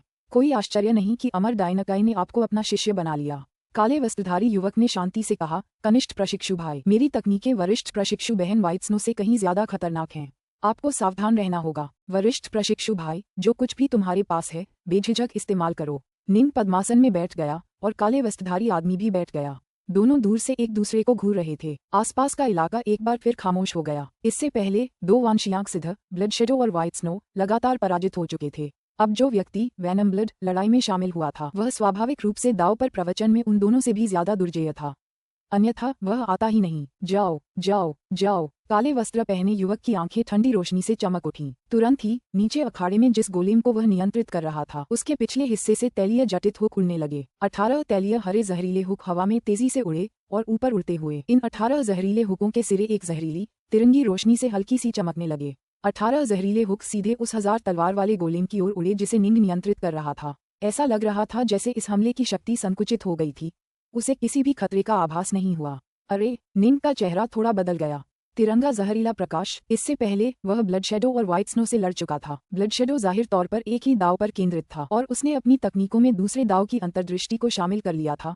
निंग की तरह वह भी सिर्फ एक ही दाव में दाव क्षेत्र के स्तर तक पहुंच गया था, बाकी दाव में नहीं। हालांकि ब्लडशेडो उस दाव की समझ के एक बेहद गहरे स्तर तक पहुंच गया था, जो शायद निंग की अपनी समझ से कहीं ज्यादा था। ब्लडशेडो को हराने के लिए निंग को अपनी दिव्य आत्मा की शक्ति पर निर्भर रहना पड़ा।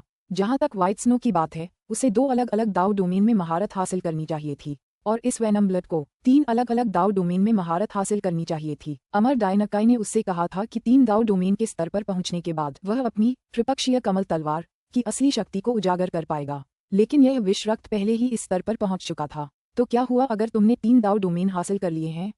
जाओ। निन की आंखों में एक भयंकर तलवार की रोशनी चमक उठी और 18 उड़ती हुई तलवारें तुरंत उसके 1000 तलवारों वाले गोलेम के पीछे से निकल आईं।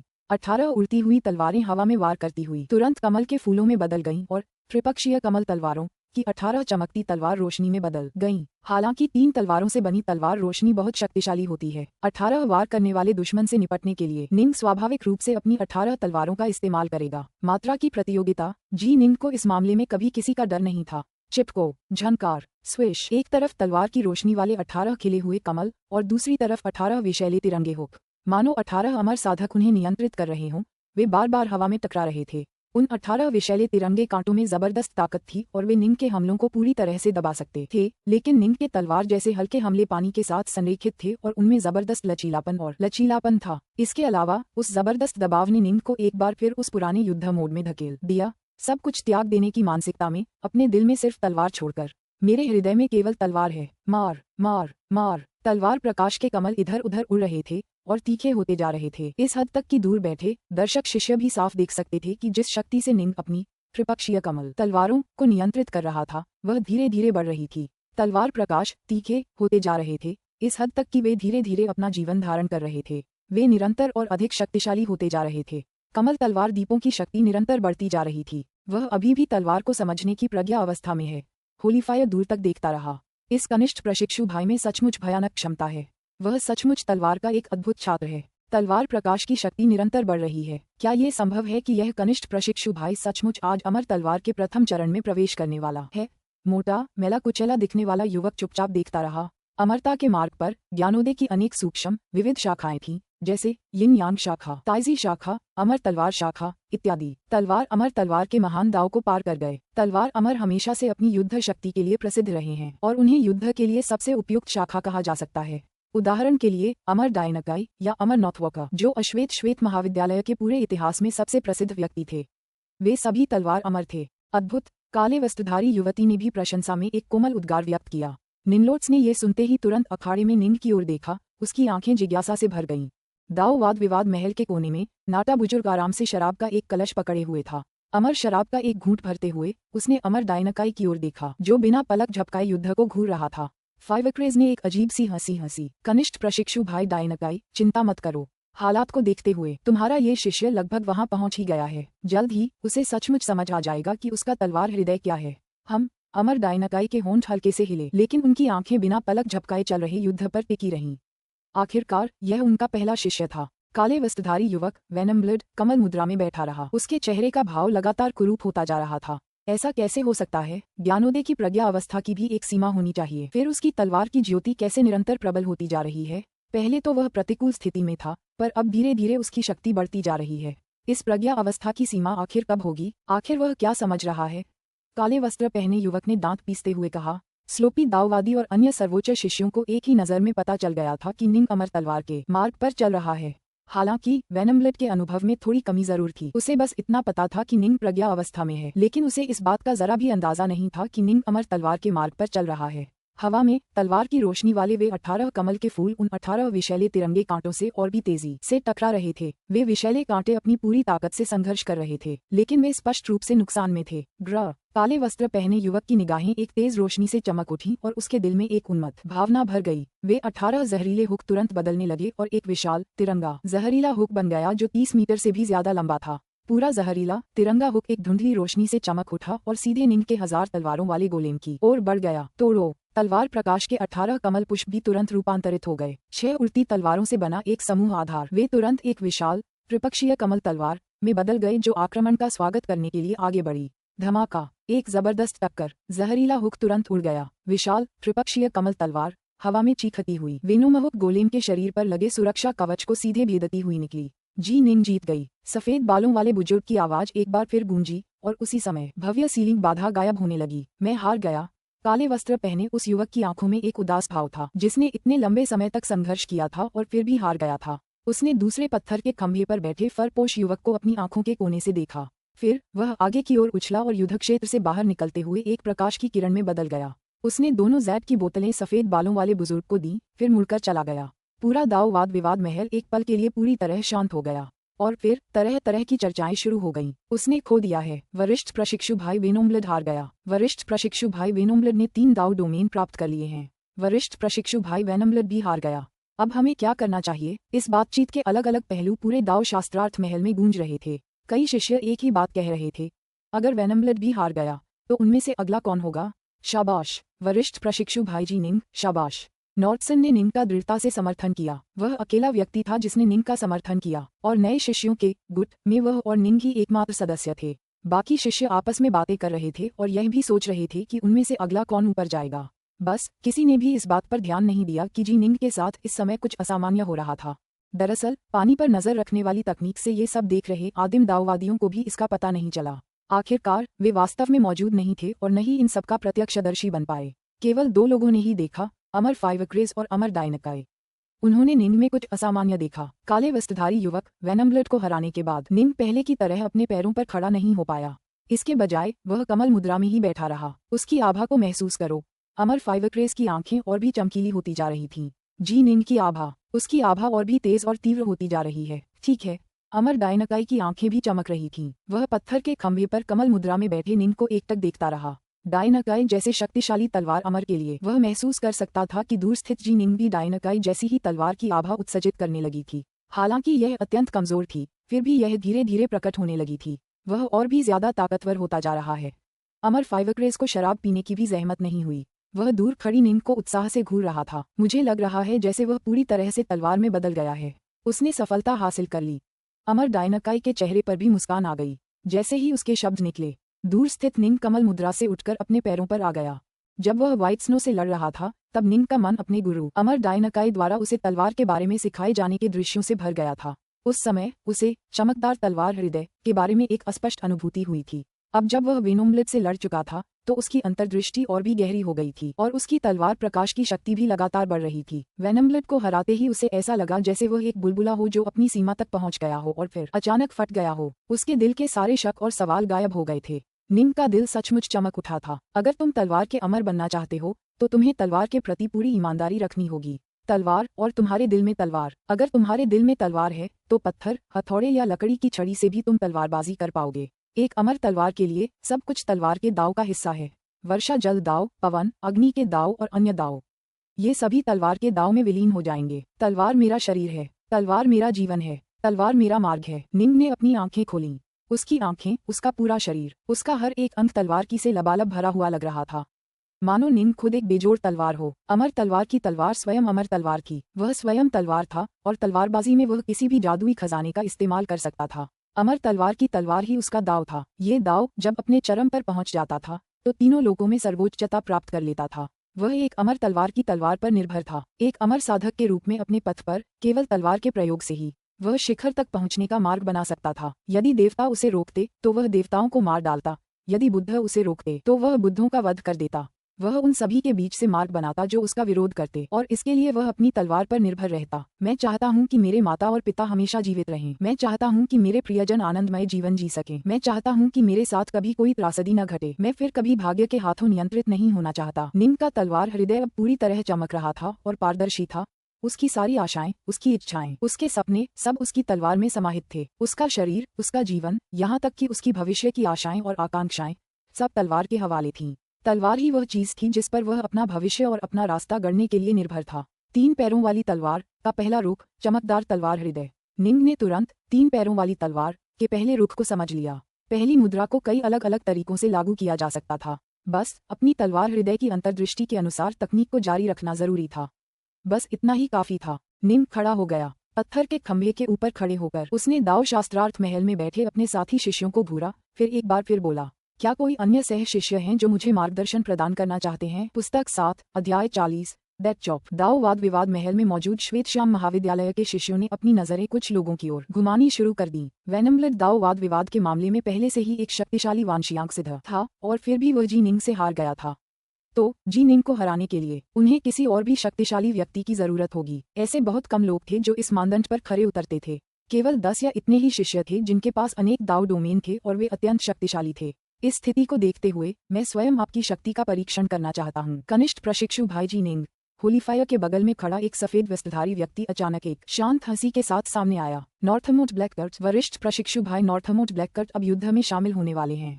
वरिष्ठ प्रशिक्षु भाई ब्लैककट की 5 ऊर्जाओं वाला ग्रैंड ग्रैपलिंग हैंड तकनीक आश्चर्यजनक रूप से शक्तिशाली है, वरिष्ठ प्रशिक्षु भाई विनोम्बलेट की तकनीक से कहीं ज्यादा। यदि वरिष्ठ प्रशिक्षु भाई ब्लैककट इसमें भाग लेंगे तो वह निश्चित रूप से जीतेंगे। एक बार फिर बहस छिड़ गई। ब्लैककट, जो श्वेत श्याम महाविद्यालय के वांशियांक सिद्धों में से एक था, एक जाना माना चेहरा माना जा सकता है, लेकिन जाहिर है सामान्य वास्तविक युद्धों में फेंट गॉड के अनुयायी और भी ज्यादा शक्तिशाली होते। उदाहरण के लिए ब्लडशेडो जैसे लोगों में असली युद्ध शक्ति थी जो स्वर्ग को भी मात दे देती थी। युद्ध के मैदान में फेंट गॉड बॉडी रिफाइनर्स के पास शुरू से ही एक स्वाभाविक बढ़त थी। हालांकि ब्लैककट एक की रिफाइनर था, अगर सिर्फ दाव की समझ पर ध्यान दिया जाए तो वह निश्चित रूप से उन शिष्यों में सबसे प्रभावशाली था जिन्होंने कई दाव डोमेन को समझा था। वह वेनम्बलेट और बाकियों से कहीं आगे था। नॉर्थमोस्ट ब्लैककट, निंग ने उसकी ओर देखा और उसे तुरंत पहचान लिया। जब वह पहली बार ब्लैक व्हाइट कॉलेज देखने गया था तो उसकी मुलाकात इस ब्लैककट से हुई थी। उस समय ब्लैककट ने उसका कोई सम्मान नहीं किया था। भाई बाइवेई ने उस समय इस नॉर्थमोस्ट ब्लैककट को भेड़ की खाल ओढ़े एक सांप जैसा बताया था। अब लगता है कम से कम मुझे भेड़ की खाल वाला हिस्सा तो दिखाई दे रहा है। ब्लैककट के चेहरे पर मुस्कान थी। वह इत्मीनान से चल रहा था और सफेद कपड़े पहने हुए था। वाकई वह काफी शालीन लग रहा था और ऐसा लग रहा था जैसे उसके कई दोस्त हों। जल्द ही ब्लैककट बगल वाले कमरे से एक निर्माण के साथ निकला। एक कदम के साथ वह सीधे पत्थर के खंभे के ऊपर उड़ गया और उसका गोलेम भी नीचे अखाड़े में उतरा। कनिष्ठ प्रशिक्षु भाईजी निंग ब्लैककट खंभे पर खड़ा दूर तक देख रहा था। हंसते हुए उसने कहा, जब मैं पहली बार आपसे मिला था तो मुझे जरा भी अंदाजा नहीं था कि आज दाव वाद विवाद महल में मैं आपके साथ दाव पर चर्चा करूंगा।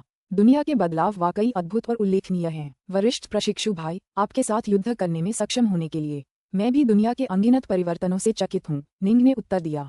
ब्लैककट ने धीरे से सिर हिलाया, लेकिन उसकी आंखों में युद्ध की इच्छा साफ दिखाई दे रही थी। चूंकि वह स्टिलवाटर के नॉर्थमोस्ट कबीले की एक दूरस्थ शाखा से पैदा हुआ था, इसलिए उसने हमेशा उन मुख्य वंश के शिष्यों को नीची नजर से देखा था जो अपने माता पिता के संरक्षण पर निर्भर थे। उसने बहुत पहले ही निंग को बाइवेई जैसे लोगों के पक्ष में कर दिया था। निंग की पहले की बार की सफलताओं ने उसे और भी दुखी कर दिया था। उसकी प्रतिभा असाधारण है, हालांकि उसके लिए इतनी सारी लड़ाइयां जीतना ही काफी है, ब्लैककट ने मन ही मन सोचा। अचानक दाव वाद विवाद महल में कई साथी शिष्यों के बीच खड़ा एक सफेद बालों वाला सफेद वस्त्रधारी व्यक्ति बोला, कनिष्ठ प्रशिक्षु भाईजी निंग। निंग ने मुड़कर देखा और देखते ही उसने अपने हाथ जोड़ लिए। वरिष्ठ प्रशिक्षु भाई ब्लडशेडो। दाव वाद विवाद के मामले में ब्लडशेडो थोड़ा कमजोर था, लेकिन वास्तविक लड़ाई में वह निश्चित रूप से तीसरी पीढ़ी के शीर्ष क्रम के शिष्यों में से एक था। कनिष्ठ प्रशिक्षु भाई, पहले आपने 3 जिफू शिष्यों को हराया, फिर मुझे, व्हाइट स्नो और वेनोम्बलेट को हराया, और अब आप नॉर्थमोस्ट ब्लैककट से युद्ध करने जा रहे हैं। मैं सचमुच आपका प्रशंसक हूँ। कनिष्ठ प्रशिक्षु भाई ब्लैककट असाधारण रूप से प्रतिभाशाली है, जबकि आप, कनिष्ठ प्रशिक्षु भाईजी निंग, अद्वितीय प्रतिभा हैं। ये कहना मुश्किल है कि इस लड़ाई में कौन जीतेगा। मैं एक खजाना निकालकर इस युद्ध के रोमांच को और बढ़ाने को तैयार हूँ। अगर आप कनिष्ठ प्रशिक्षु भाई ब्लैककट को हरा पाते हैं तो मैं ये खजाना आपको दे दूंगा। जैसे ही ये शब्द निकले तुरंत हंगामा मच गया। ब्लडशेडो के शब्द ब्लैककट के चेहरे पर नुकसानदेह थे और वो साफ तौर पर निंग के करीब था। ब्लैककट को मन ही मन थोड़ी उदासी महसूस हुई, लेकिन ब्लडशेडो तीसरी पीढ़ी के उन शिष्यों में से एक था जिन्हें वह कम से कम परेशान कर सकता था। ऊपर से उसने अपना शांत मुस्कुराता हुआ व्यवहार बनाए रखा। मैं इसे कैसे स्वीकार कर सकता हूँ? निंग ने तुरंत कहा। विनम्र होने की कोई जरूरत नहीं है, ब्लडशेडो ने उत्तर दिया। ये खजाना एक नश्वर श्रेणी का जादुई खजाना है, मेरे लिए यह ज्यादा उपयोगी नहीं है। जब मैं रेनड्रैगन गार्ड के लिए एक कार्य कर रहा था तो मैं गलती से एक अमर क्षेत्र में पहुंच गया और मैं भाग्यशाली था कि मुझे तलवार बनाने की तकनीक सीखने में कामयाबी मिली। मैंने देखा कि आप, कनिष्ठ प्रशिक्षु भाई, उड़ती हुई तलवारों को नियंत्रित करने में कुशल हैं और एक साथ कई तलवारें।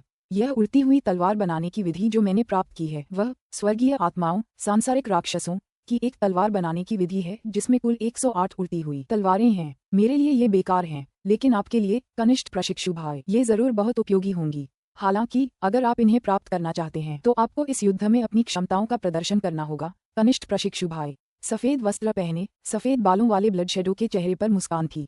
निंग के बारे में उसकी राय वाकई बहुत अच्छी थी। वह निंग से भिड़ने वाले वांशियांक सिद्धों में से पहले व्यक्ति भी थे। वास्तव में वह बस जेड को आकर्षित करने के लिए ईंट फेंक रहे थे, दूसरों को बाहर निकालने की कोशिश कर रहे थे। वह अक्सर जिंदगी और मौत की लड़ाई लड़ते रहते थे, इसलिए उनकी इंद्रियां असाधारण रूप से तेज थीं।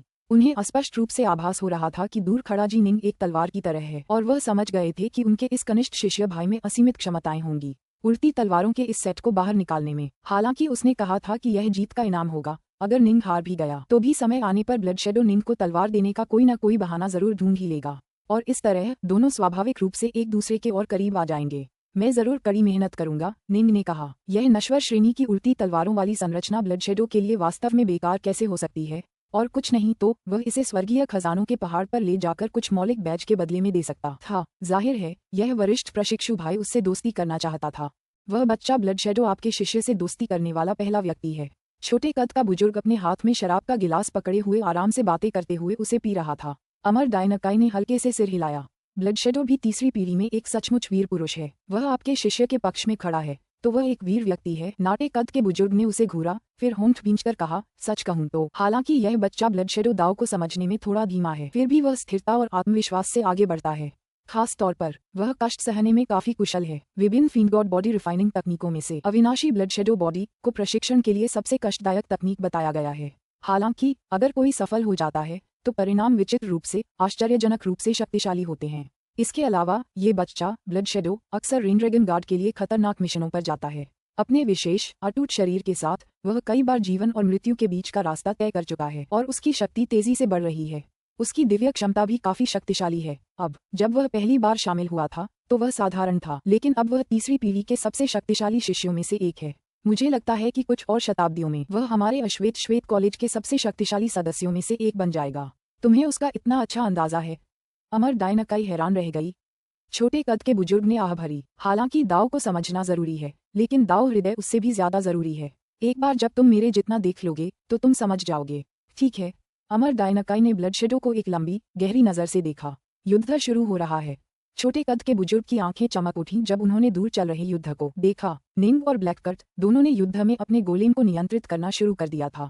कनिष्ठ प्रशिक्षु भाई डायनाकाई, आपको क्या लगता है कि कौन जीतेगा? मेरे विचार से हालांकि आपके शिष्यों ने 3 पैरों वाली तलवार की पहली मुद्रा को समझ लिया है, लेकिन उस पहली मुद्रा में अपने तलवार हृदय को समझना शामिल है।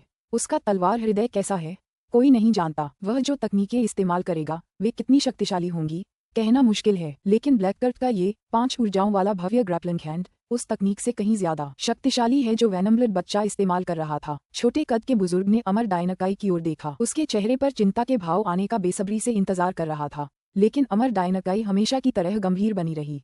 उसका तलवार हृदय कैसा है? अगर हम देखें तो पता चल जाएगा। ओह, छोटे कद के बुजुर्ग ने बुदबुदाते हुए जवाब दिया, फिर सिर हिलाया और आह भरी। ओहो, आपका शिष्य नुकसान में है। लगता है यह उसके लिए खतरनाक होगा। सीलबंद क्षेत्र में जो कुछ हो रहा था उसे देख रहे सभी लोग अपनी सांसें रोके हुए थे। क्या ये कनिष्ठ प्रशिक्षु भाईजी निंग एक और चमत्कार कर पाएगा? होलीफायर की आंखें सिकुड़ गईं। लगता है उसकी तलवार की चमक अब और नहीं बढ़ रही। क्या उसकी प्रज्ञा अवस्था समाप्त हो गई है? मोटे मैले कुचले से दिखने वाले युवक ने देखते ही भौहें चढ़ा लीं। अगर वह समाप्त हो ही गई है तो कहना मुश्किल है कि कौन जीतेगा। वरिष्ठ प्रशिक्षु बहन, क्या कनिष्ठ प्रशिक्षु भाईजी निंग जीत पाएगा? 9 लॉर्ड्स ने पूछा। काले वस्त्रधारी युवती इंद्रधनुषी ज्वाला परी बिना कुछ कहे चुपचाप देखती रही। जीत जीत जीत। नॉर्थसन और विंट्रेन एक कोने में साथ खड़े थे। नॉर्थसन की मुठ्ठियां कसी हुई थीं और आंखें गोल थीं। भव्य सीलिंग संरचना के भीतर, हालांकि पत्थर के खंभे के ऊपर कमल मुद्रा में बैठा निंग निश्चित रूप से नुकसान में था, फिर भी वे 9 त्रिपक्षीय कमल तलवारें विशाल 5 ऊर्जाओं वाले भव्य ग्रैपलिंग हैंड से जूझते और उसका प्रतिरोध करते रहे। हालांकि हालात देखकर लग रहा था कि अगर वे कुछ और वार करते तो त्रिपक्षीय कमल तलवारें ढहने वाली थीं। निंग बहुत शांत था, उसे जरा भी घबराहट नहीं हुई, जिससे ब्लैककट मन ही मन ठंडी हंसी।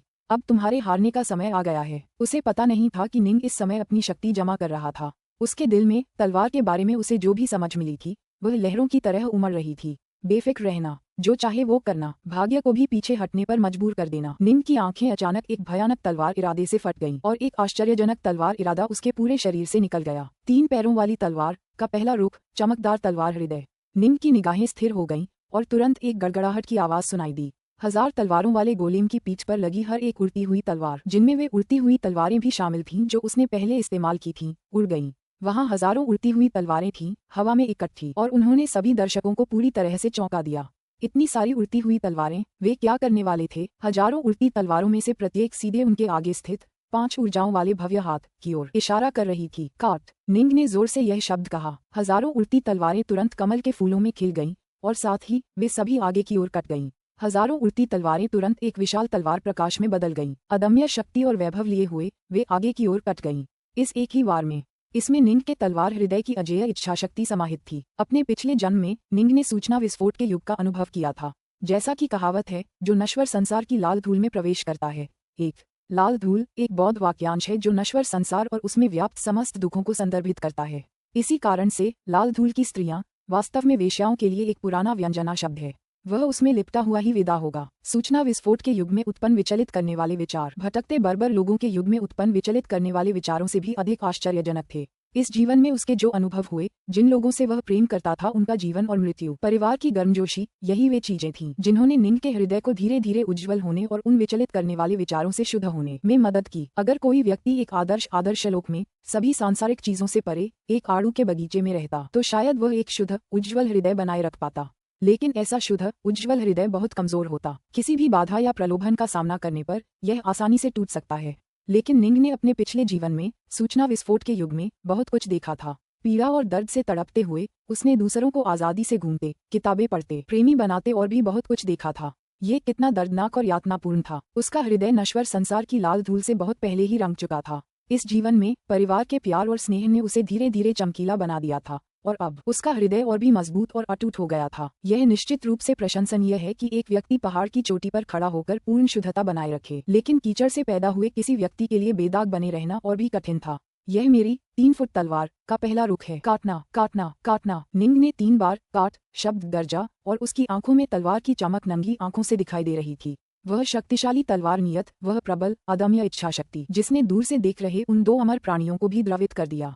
धमाका, हजारों उड़ती तलवारें एक ही विशाल तलवार प्रकाश विस्फोट में जुड़ी हुई, सभी एक ही दिशा में एक साथ काट रही थीं। यद्यपि वह शक्तिशाली, स्वर्ग को चुनौती देने वाला 5 ऊर्जाओं वाला भव्य ग्रैपलिंग हैंड केवल कुछ क्षण के लिए ही प्रतिरोध करने में सक्षम था, लेकिन एक शक्तिशाली धमाके के साथ वह कांच की तरह बिखर गया।